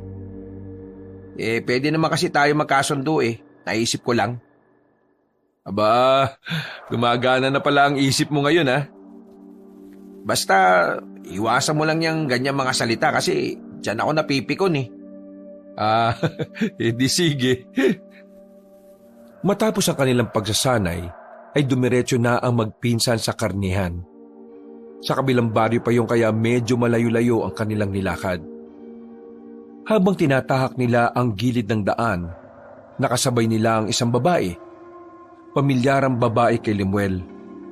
Kung hindi siya nagkakamali, ang babaeng yun ay ang babaeng nakabanggaan niya noong nakaraan. Mga kuya, pwede niyo po ba akong tulungan? Tumigil sila sa paglalakad para kausapin ang dalaga. Dahil hindi talaga trip ni Limuel na kausapin ang dalagang yon, si Ronelio na lamang ang nagsalita. Bakit? May problema ba? Bago lang din kasi ako dito. Tatanong ko lang, saan ba ang daan papunta sa baryo Magiliw? Taga roon kasi ako eh. Naligaw ako kasi may binayaran lang akong utang dito. Baryo Magiliw ba ka mo? Di sumabay ka na lang sa amin. Doon kami papunta eh. Pwede ba yon? Hindi naman ba nakakaya sa inyo?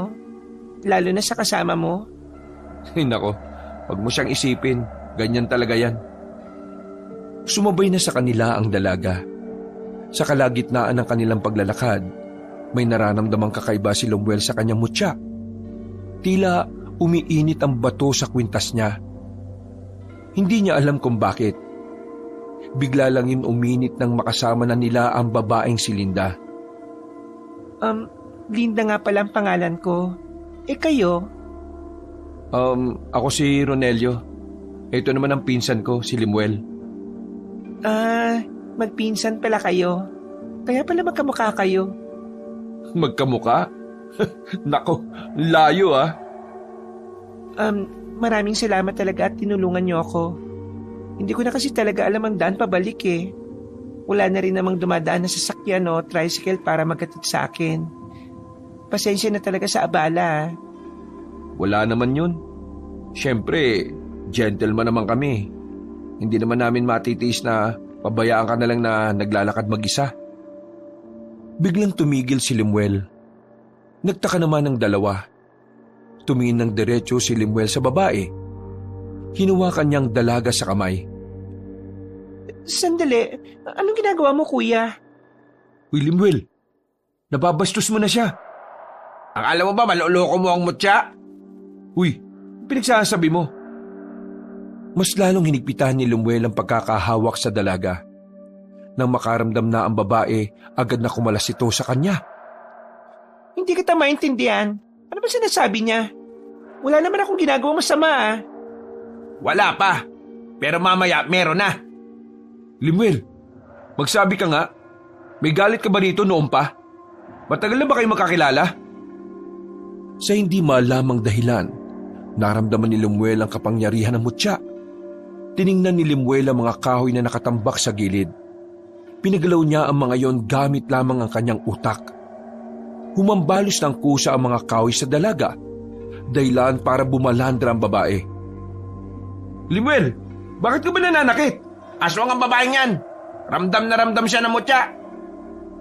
Biglang dumugo ang ilong ni Limuel. Ito ay dahil gumamit siya ng kapangyarihan na hindi niya pa lubusang napagsasanayan.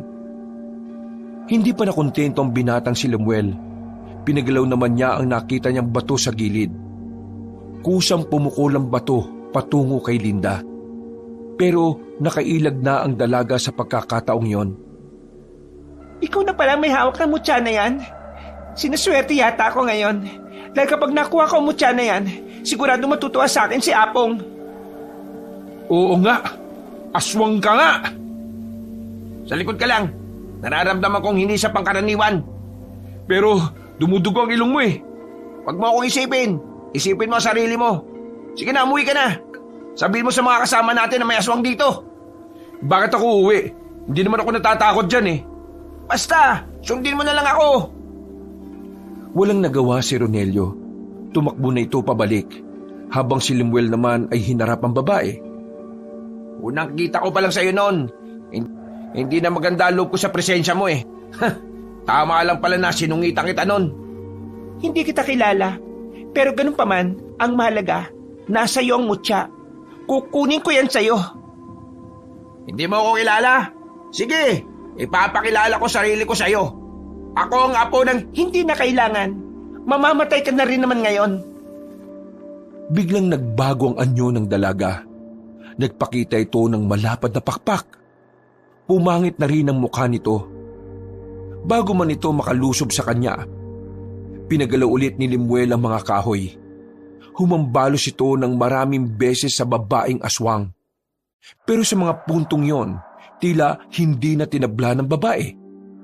Kaya naman nakaramdam ng pagkataranta ang binata. Hinugutan niya ang kanyang espada. Bumuntong hininga siya at pilit nilakasan ang loob. Hindi nagagana sa akin ang ginawa mo nung una. Ganun ba? Sige! Sinubukan ni Limuel na magsagawa ng isang matinding konsentrasyon. Pero hindi pa man siya nakakatapos, umatake na agad ang babaeng aswang. Nahawakan siya nito sa leeg. Itinaas siya sa ere. Nang tangkain niyang pumalag, ay hinambalo siya nito sa lapag. Halos hindi makahinga ang binata sa mga sandaling yon. Nadagdagan pa ang kanyang kaba nang makitang nanlilisik ang mga mata ng babaeng aswang. Hindi mo kakayanin ang lakas ng isang aswang na matagal na sa sistema. Ikaw, bagito ka pa lang.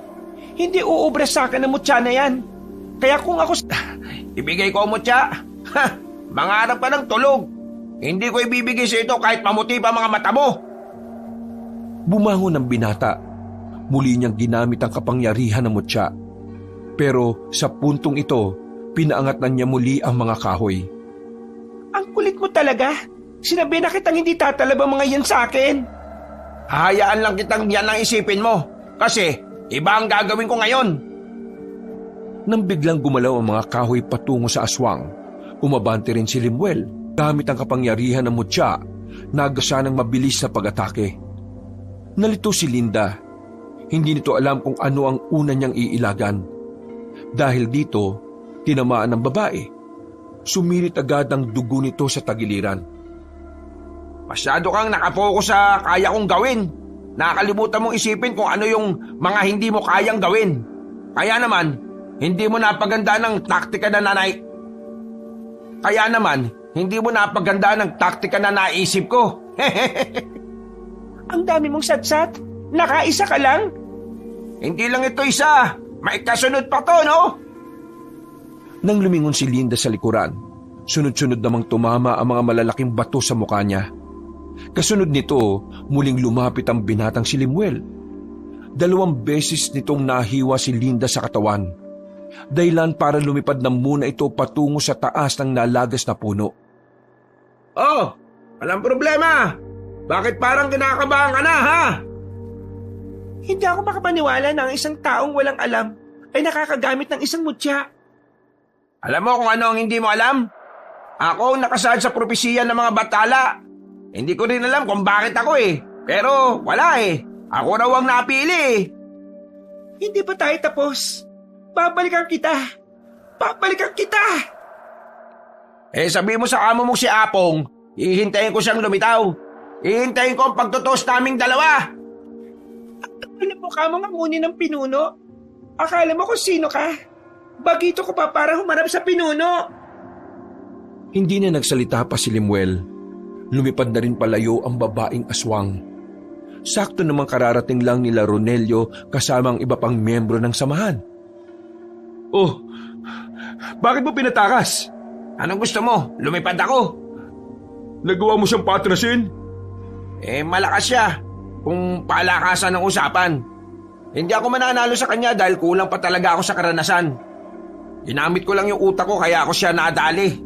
Pero kailangan natin maganda Binuhay ko siya para mapaabot niya sa binuno nilang handa tayong lumaban. Pambihira ka. Di magagalit ang pinuno nila. Baka biglayin na lang nila tayo. Wala naman na tayong magagawa Gagawa sila ng pag-atake sa kahit anong oras nila gusto. Pero ang mahalaga ngayon, alam nilang hindi tayo basta-basta aatras. Sindakan ng laban. Sumang-ayon na lamang sila kay Limuel. Pagkatapos ng sandaling yon, tumuloy na rin ang magpinsan sa kanilang pupuntahan. Nakabalik din naman sila ng matiwasay, dala ang karne na pinapakuha sa kanila. Kinabukasan, naramdaman agad nila ang galit ng mga aswang. Mabilis na kumalat ang balitang maraming magsasaka ang biniktima ng mga aswang. Mabuti na lamang ay wala ni isa sa kanila ang namatay. Sugatan ng mga yon, pero maswerteng hindi naman malala ang kanilang mga galos. Dahil sa nangyari, naalarma na ang samahan nila Limuel. Kahit na tanghali pa lang, naglilibot na sila sa bawat baryo. Pinuntahan nila ang lahat ng maaring pagtaguan ng mga aswang. Pero mga bakas lamang ang kanilang naabutan. Bumuntong hininga na lamang ang binatang si Limuel. Pakiramdam niya, tinutumbasan ng mga aswang ang kanyang angas. Ang mga araw, mas dumami pa ang bilang ng samahan. Nadagdagan ng mga taong interesado sa pakikipaglaban sa mga aswang. Isang magandang sinyalis yun para sa kanila. Dahil kahit napapaan, parami na ng parami ang mga taong nagkakaroon ng kaisipan na labanan ng kasamaan. Oh, kumusta mo, Tsa? Ayos naman. Habang tumatagal, parang unti-unti ko na rin siyang nagagamit na maayos. Tandaan mo ikaw ang alas ng samahan natin. Kaya bago mangyari ang labanan, dapat lang na kabisado mo na ang mutya na yan. Hindi mo na kailangan ipaalala kasi bawat araw, ginagawa ko makakaya ko para mapabuti tong mutya. Ay, siya nga pala, nasa ba si Lola? Linggo ngayon, malamang nagsimba yon. Hindi na natin dapat pinalalayo si Lola Maring Malaki ang tsansa na targetin din siya ng mga aswang dahil lola natin siya. Sige. Sinabihan ko naman na si Lola nitong nakaraan Ang kaso matigas ang ulo. Meron naman daw siyang bawang na dala palagi. Tara. Tara saan? Sunduin natin si Lola. Kanina pa dapat kasi nakauwi yun. Tapos na yung unang misi. Baka naman dumiretso na siya sa pangalawang misa. Sus, sobrang kabanalan naman kapag ganun. Halika na, masama ang kutob ko. Tingnan mo tong tukmol na to. Tamang hinala ka na naman eh. Sabog ka ba? Hindi na nagsalita pa si Limuel. Kinuha na lamang nito ang espada at sinukbit sa kanyang likuran. Nagmamadali itong naglakad patungo sa simbahan. Ilang minuto lang ay nakarating na rin sila roon. Naglalabasan na ang mga tao. Sinisipat nila ng tingin si Aling Maring. Pero hindi nila yon makita. Hanggang sa maubos na ang mga naglalabasan ay wala naman silang nakitang Maring. Ito na nga ba sinasabi ko eh. Oo, ikalma mong sarili mo. Baka naman mamaya niyan nandyan lang siya. Paglingon nila sa gilid, nakita nila si Toto na kararating lang din. Agad nila itong kinausap. To, nakita mo ba si Lola Maring? Ha? Si Aling Maring? Nakasalubong ko kanina habang naglalakad. May kasama siyang babae. Babae? Anong itsura? Hindi ko nakita eh. Kay Aling Maring lang kasi ako nakatingin. Basta yung babae, parang hindi naman niya kaedad. Kasi narinig ko boses niya parang kasing edad lang natin eh. Wisit! Tara na! Ano bang nangyayari? Mabilis silang tumakbo. Itinuro naman ni Toto kung saang parte ng daan nakita ang matandang babae. Nang naroon na sila, tumigil si Lemuel at saka hinawakan ng mutya. Kapangyarihan ng mutya, pwede mo ba akong gamayan sa daan patungo kay Lola? Pumikit ang binata. Ilang segundo lang ay muli itong dumilat. Hinawi nito ang mga halamanan sa gilid. Pumasok sila sa kagubatan. Nakasunod lang sa kanya ang dalawang binata. Ilang sandali lang, nakita na lang nilang nakagapos sa malaking puno ang matandang si Maring. Sa likod ng puno, lumabas mula roon ang dalagang si Linda. Nakangiti at bakas sa mukha nito na kampante ito sa mga sandaling ito. Buti naman nakatunog ka kagad. Akala ko aabot ka pa ng 6:00 eh. Wala na sana itong pinakamamahal niyong lola. Gawain ng mga mahihina na puntirihin ng mga wala kalaban-laban talaga eh, no? Man pong gawain ng mahihina, ang mahalaga ngayon, nasa bingit na kamatayan na matandang ito.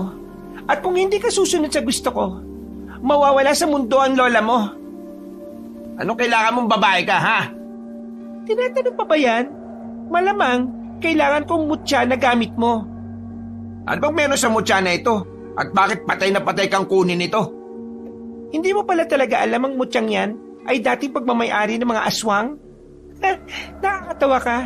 Gumagamit ka ng mutya na hindi mo kilala. Pakawalan mo si Lola Maring at ibibigay ko sa iyo mutya na to. Hindi ako pinanganak kahapon, no? Lumang tugtugi na yung ganyang estilo. Ako ang masusunod ngayon dahil may hawak akong buhay. Ibigay mo sa akin ang mutya at saka ako pakakawalan ng matandang ito. Huwag kang makinig sa kanya, Apo. Nililing lang ka lang niya. Pasensya ka na la, pero mas malaga ang buhay mo kaysa sa mutyang ito. Hindi pwede, Apo. Paano ang buhay ng nakakarami?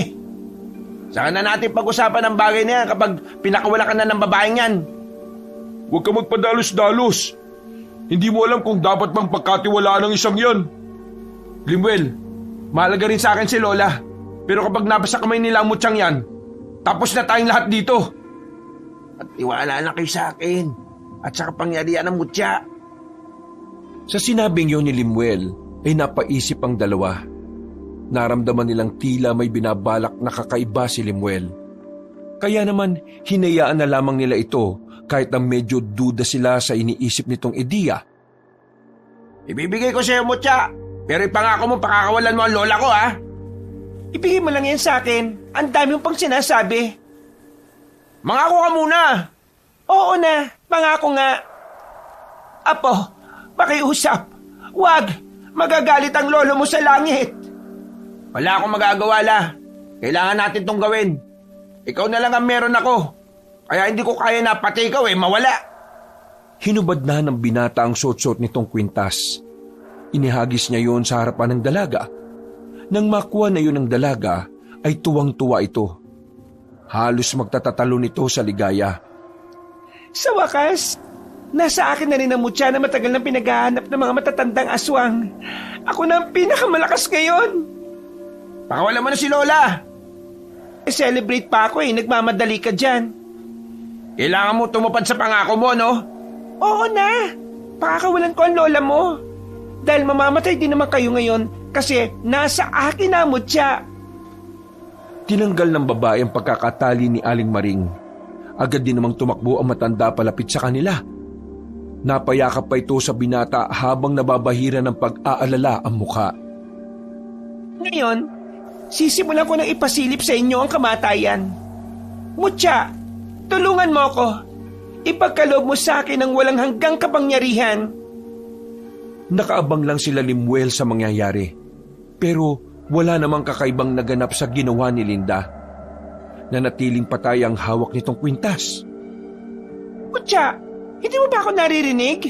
Ang sabi ko, bigyan mo ako ng walang hanggang kapangyarihan.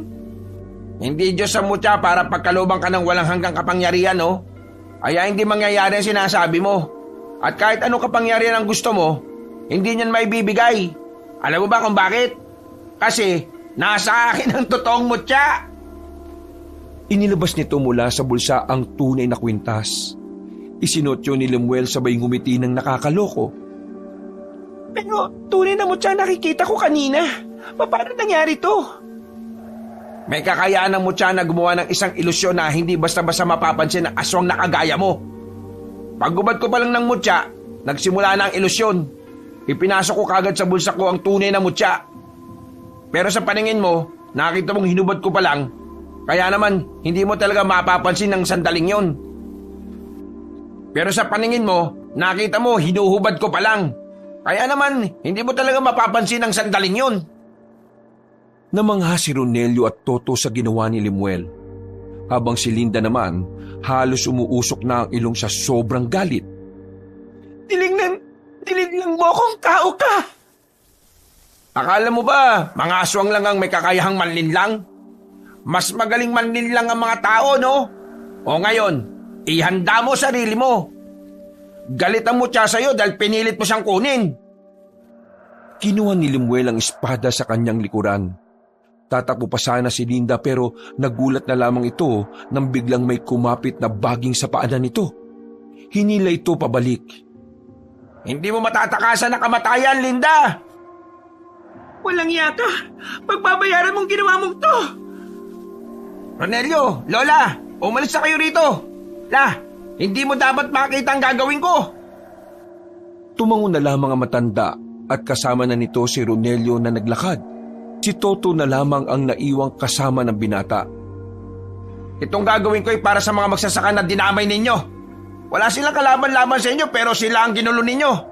Patunay lang na kahit kailan, sa mga walang laban lang kayo nagiging malakas.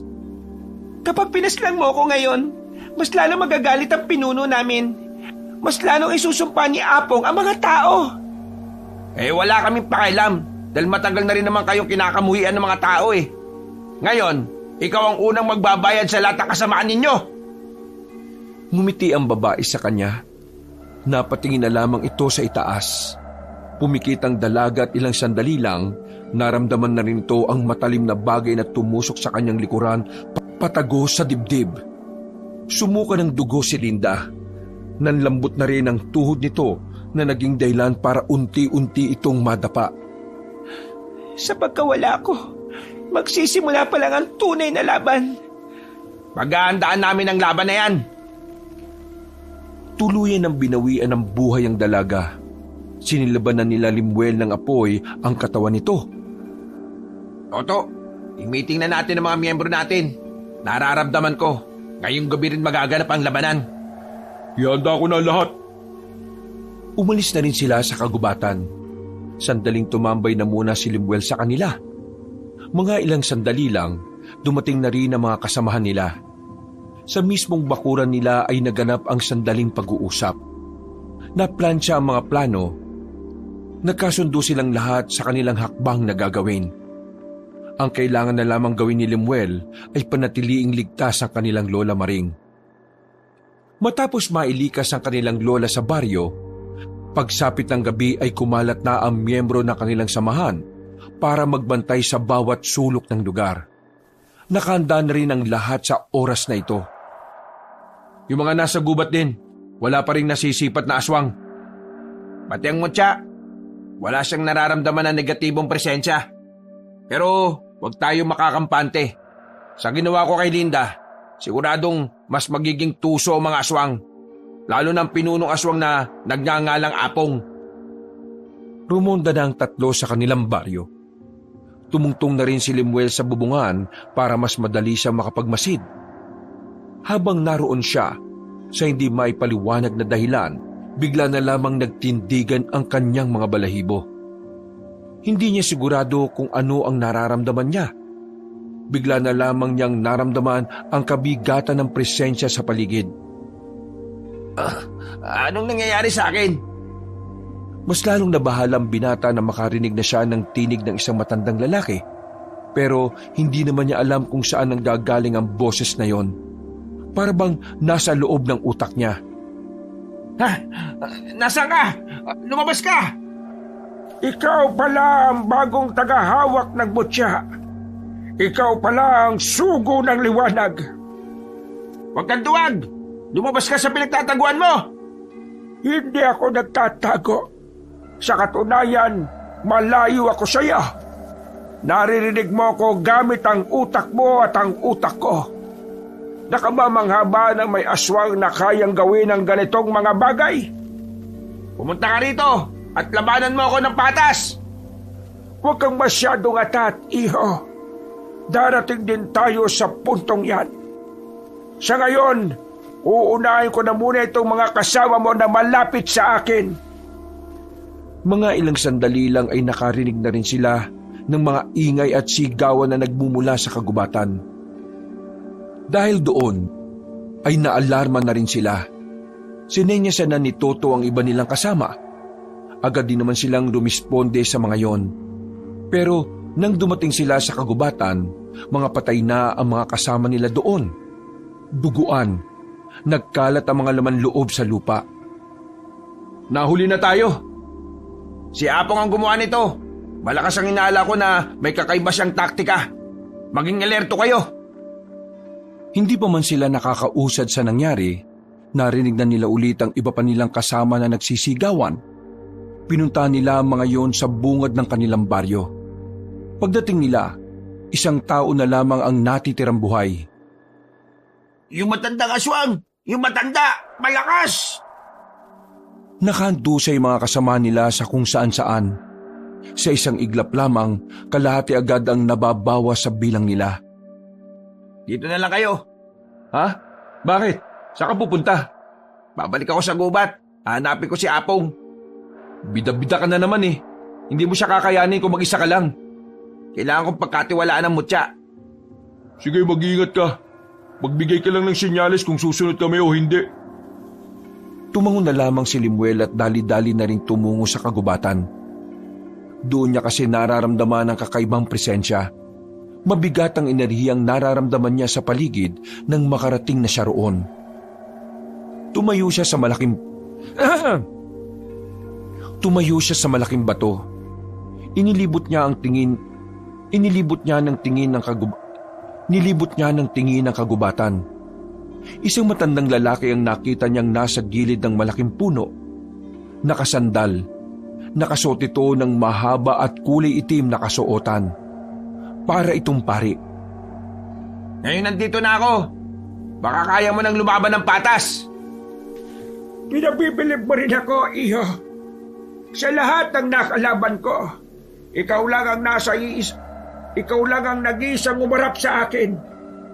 Kadalasan kasi, ako ang nagpupunta sa kanila para paslangin sila. Pero ikaw, kakaiba ka. Matapang ka. Sobrang tapang mo. Siguro dahil nasanay kang mamuhay na mag-isa. Hindi ka iniintindi ng magulang mo dahil suwail ka. Wala kang kwentang anak. Paano mo nalaman ang tungkol sa akin? May kakayahan akong malaman kung sino ang nasa harapan ko sa pamamagitan lang ng pagtitig sa kanilang mga mata. Kaya kong makilala ka kahit na madilim, kahit na hindi ka tumingin sa akin. Kung ganon, totoo nga sinasabi ni Linda. Hindi ka nga talaga pangkaraniwan. Pero huwag kang matakot. Pwede naman akong mapakiusapan. Kung magkakasundo tayong dalawa, walang mangyayari sa'yo. Hindi ako nakikipagkasundo sa mga nilalang na likas na masama. Kailangan mong makipagkasundo. Alam mo kung bakit? Mamamatay ang mga taong nasa baryo ninyo kung wala kang gagawin. Kaya nga, binibigyan kita ng pagkakataon. Ibigay mo sa akin ang mutya. Kumampi ka sa akin. Gagawin kitang aswang at sabay nating ipapalaganap ang lahi ng mga aswang. Hindi ako tanga, no? Para pumayag sa gusto mo. Kaya nga kita inaalok. Dahil alam kong mas madali mong may isip ang tama para sa lahat. Mali ka ng inalok. Hindi kasunduan ang gusto ko. Ang gusto ko, mawala ka sa mundong ito.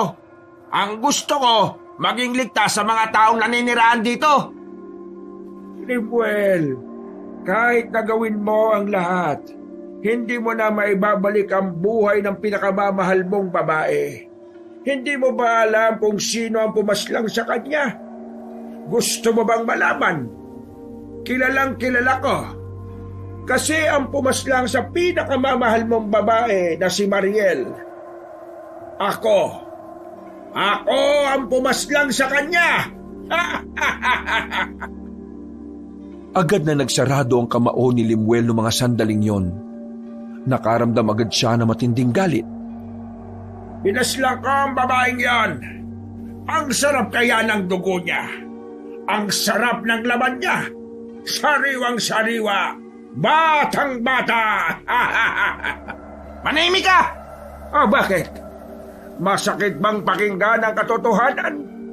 Kung sa bagay, sino ba naman ang hindi masasaktan? Pagdating mo rito, wala na siya. 5 taon na siyang patay. Sinabi ng manahimik eh! Hinugot na ni Limuel ang kanyang espada. Naramdaman niya ang kakaibang enerhiya na nagmumula sa mutya. Wala siyang kamalay-malay na ang puting bato ay unti-unti nang nagiging kulay itim. Ganyan nga! Magalit ka lang nang sa ganon ay tuluyan ka ng lamunin ng mutyang yan! Mabilis na pinagalaw ni Limuel ang mga baging. Gumapang yon patungo sa kinaroroonan ng matandang aswang. Kumapit ang mga yon sa katawan ni Apong. Pumulupot ng mahigpit. Pagbabayaran mo ang ginawa mo kay Mariel! Hindi na siya mabubuhay pa ulit! Hindi na! Nagulat si Limuel nang makita niyang lumitaw naman sa gilid si Apong. Isang ilusyon lang din pala ang inatake niya. Akala mo ba, ang mutyang yan lang ang may kakayahan na gumawa ng isang epektibong ilusyon? Ha! Nakakamali ka, iho! Wala akong pakialam kung ano man ang kaya mong gawin. Papaslingin kita ngayong gabi! Muling umatake si Limuel kay Apong. Tinaga niya yun ng espada pero nang matauhan siya, nakita niyang katawan lang pala ng puno ang tinamaan niya. Galit na galit si Limuel. Hinanap niya ulit si Apong. Nakita niyang nakaupo yun sa sanga. Sa parting ito pa lang, alam na ni Limuel na kakaibang aswang si Apong. Hindi ito gaya ng ibang aswang na kayang-kaya niyang paslangin.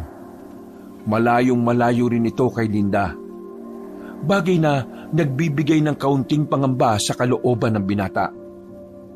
Hindi mo ako mapapaslang kung hindi mo alam kung paano gamitin ng maayos ang mutya. Maghihirap ka lang. Hindi ikaw ang tunay na may-ari niyan. Hindi tao, kundi mga aswang. Mga aswang ang tunay na tagapangalaga ng mutya na yan. Kaya habang hindi pa nauubos ang pasensya ko, ibigay mo na sa akin ang mutya na yan, iho! Mas lalong napipiko ng binata. Gustong-gusto niyang tapusin ang buhay ni Apong. Pero hindi naman niya alam kung papaano. Masyado nang nangingibabaw ang galit sa kanyang kalooban kaya hindi siya makapag-concentrate. Kailangan niyang magising at matauhan. Dahil kung hindi, mawawala siya sa sarili na maaaring maging dahilan ng kanyang kamatayan. Iho! Ang mundong ito ay malupit sa mga kagaya mong mangmang sa... Ang mundong ito ay malupit sa mga kagaya mong mangmang sa tunay na nangyayari sa lipunan. Kung hindi ka sasama sa mga mas nakakaalam, maaari kang mamatay. Kaya naman, huwag ka nang magdalawang isip. Sumama ka sa akin. Ibigay mo na ang mutya at magkakaroon ka ng walang hanggang buhay. Hindi ako sasama sa isang nilalang na pumaslang sa pinakamamahal kong babae. Muling umatake si Lemuel. Nagawa niya makatalo ng mataas para lapitan si Apong. Tinamaan niya ang matanda sa braso. Sa puntong ito, sigurado na siyang hindi yun isang ilusyon.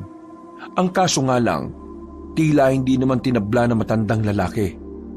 Pagbaba nilang dalawa, nahawakan ni Apong ang espada niya at inagaw. Tinapon lang yun sa gilid. Iho, magdesisyon ka na habang meron pa akong pasensya.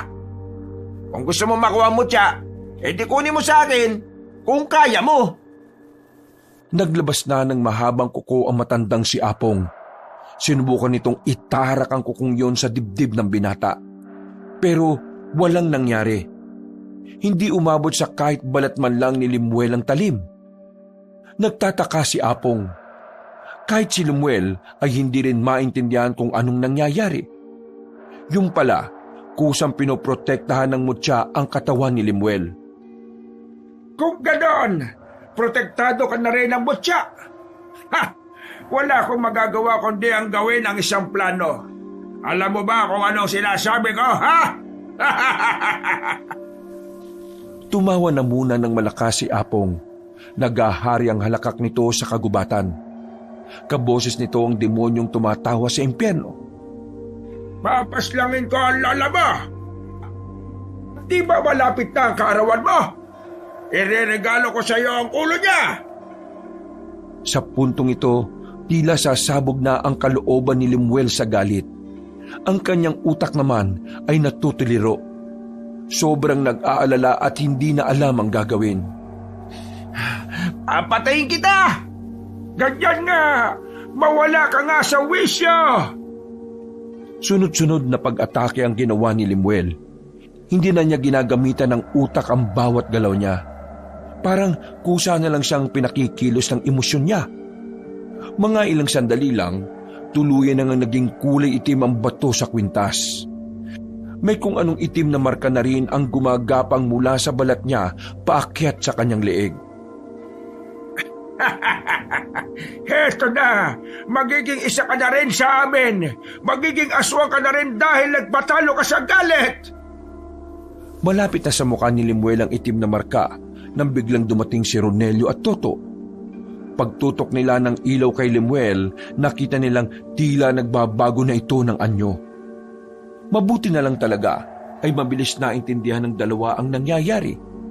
Agad silang lumapit at kinuha agad ni Ronelio ang maliit na kutsilyo at sinugatan ng pinsan sa braso.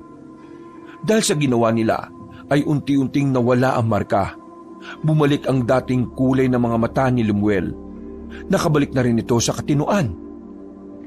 Mga epal! Hindi kayo dumating! Kung hindi kayo dumating, isa na rin sana siyang aswang! Hindi ka magtatagumpay sa gusto mo mangyari. Hindi siya magiging aswang. At kahit na mutya ito mula sa kadiliman, naniniwala kaming magagamit niya ito para sa kabutihan. Pakialamero! Ayaw ko sa lahat ay ang mga nakikialam! Humanda kayong dalawa sa akin! Kayo na ang uunahin ko! Lumundag palapit sa kanila ang matandang lalaki. Iba na rin ang anyo nito. Mukha na itong halimaw. Nagtindigan ng balahibo ng dalawa. Munti ka na silang madaling ni Apong. Buti na lang ay nakarecover na ang binatang si Lemuel. Bigla nitong hinarap si Apong. Pero dahil alam niyang gagamit na naman ng ilusyon si Apong, ginamitan na rin niya ito ng ilusyon. Ang mga baging kasing gumagalaw ay isa ring ilusyon na nilikha ng mutya. Walang kaalam-alam si Apong doon. Kaya naman, nang tugunan din ni Apong ng ilusyon ng mga baging, nalaman agad ni Lemuel kung saan lumipat ng pwesto si Apong. Hindi siya nagsayang ng oras. agad siyang nagtungo roon. Nang malapitan na niya si Apong, nagulat ito sa kanya. Ilusyon laban sa ilusyon. Katotohanan laban sa katotohanan. May kung anong kumislap sa dulo ng talim. Sinubukan niyang patamaan si Apong. Nahagip niya yun sa muka. Talagang ayaw mong sumama sa akin? Sige, ubusin ko na lang ang pasensya ko. Kung may ilalabas ka pang anyo, ilabas mo na. Kasi ako, hindi ako magdadalawang isip na paslangin ka ngayong gabi. Binato ni Lemuel ang kanyang espada sa ere. Nang mapatingin doon si Apong, mabilis lumapit si Lemuel sa matandang aswang at saka sinuntok yun sa tagiliran. Habang magulong atensyon ni Apong, pinukol naman niya ang espada patungo rito. Nakailag ng kaunti si Apong, kaya sa balikat lamang yun tumama. Maraming salamat sa pinsan ko at sa bayaw ko. Kasi ngayon, mas naintindihan ko ng dapat mas manatili sa kalooban ko ang kabutihan. Ngayon, wala na akong gamit na nararamdaman. Ang tanging nasa isip ko ngayon ay kung papaano ililigtas ang mga tao laban sa iyo. Gamit ang kanyang palad, hinagod ni Lemuel ang kahabaan ng espada. Naramdaman niya roon ang nananalaytay na kapangyarihan mula sa mutya, na siya namang dumadaloy din sa buo niyang katawan. Alam mo sa akin, isang mangmang. Alam ko ang kapasidad ng mutyang yan. Kaya, hindi mo yan magagamit laban sa akin. Inutil! Sumigaw ng malakas si Apong. Sa lakas ng sigaw nito ay nanakita ang tenga nila. Nakaramdam sila ng hilo. Namalaya na lamang ni Lemuel na nasa harapan na niya si Apong. Sa lakas ni Apong ay nawala na ang proteksyon ng mutya. Nakalmot na siya nito sa dibdib. Sumirit agad ang dugo niya. Naramdaman niya ang malalim na hiwa na nagdudulot sa kanya ng matinding kirot. Napatras si Lemuel. Sa puntong ito, ang makakapal na ugat naman ng puno ang pinagalaw niya. Pupulupot sana yon kay Apong pero binali na lang niya yon gamit lamang ang isang kamay. Anong karapatan mong kalabanin ng isang maalamat na aswang na kagaya ka? Kailangan mong mamatay!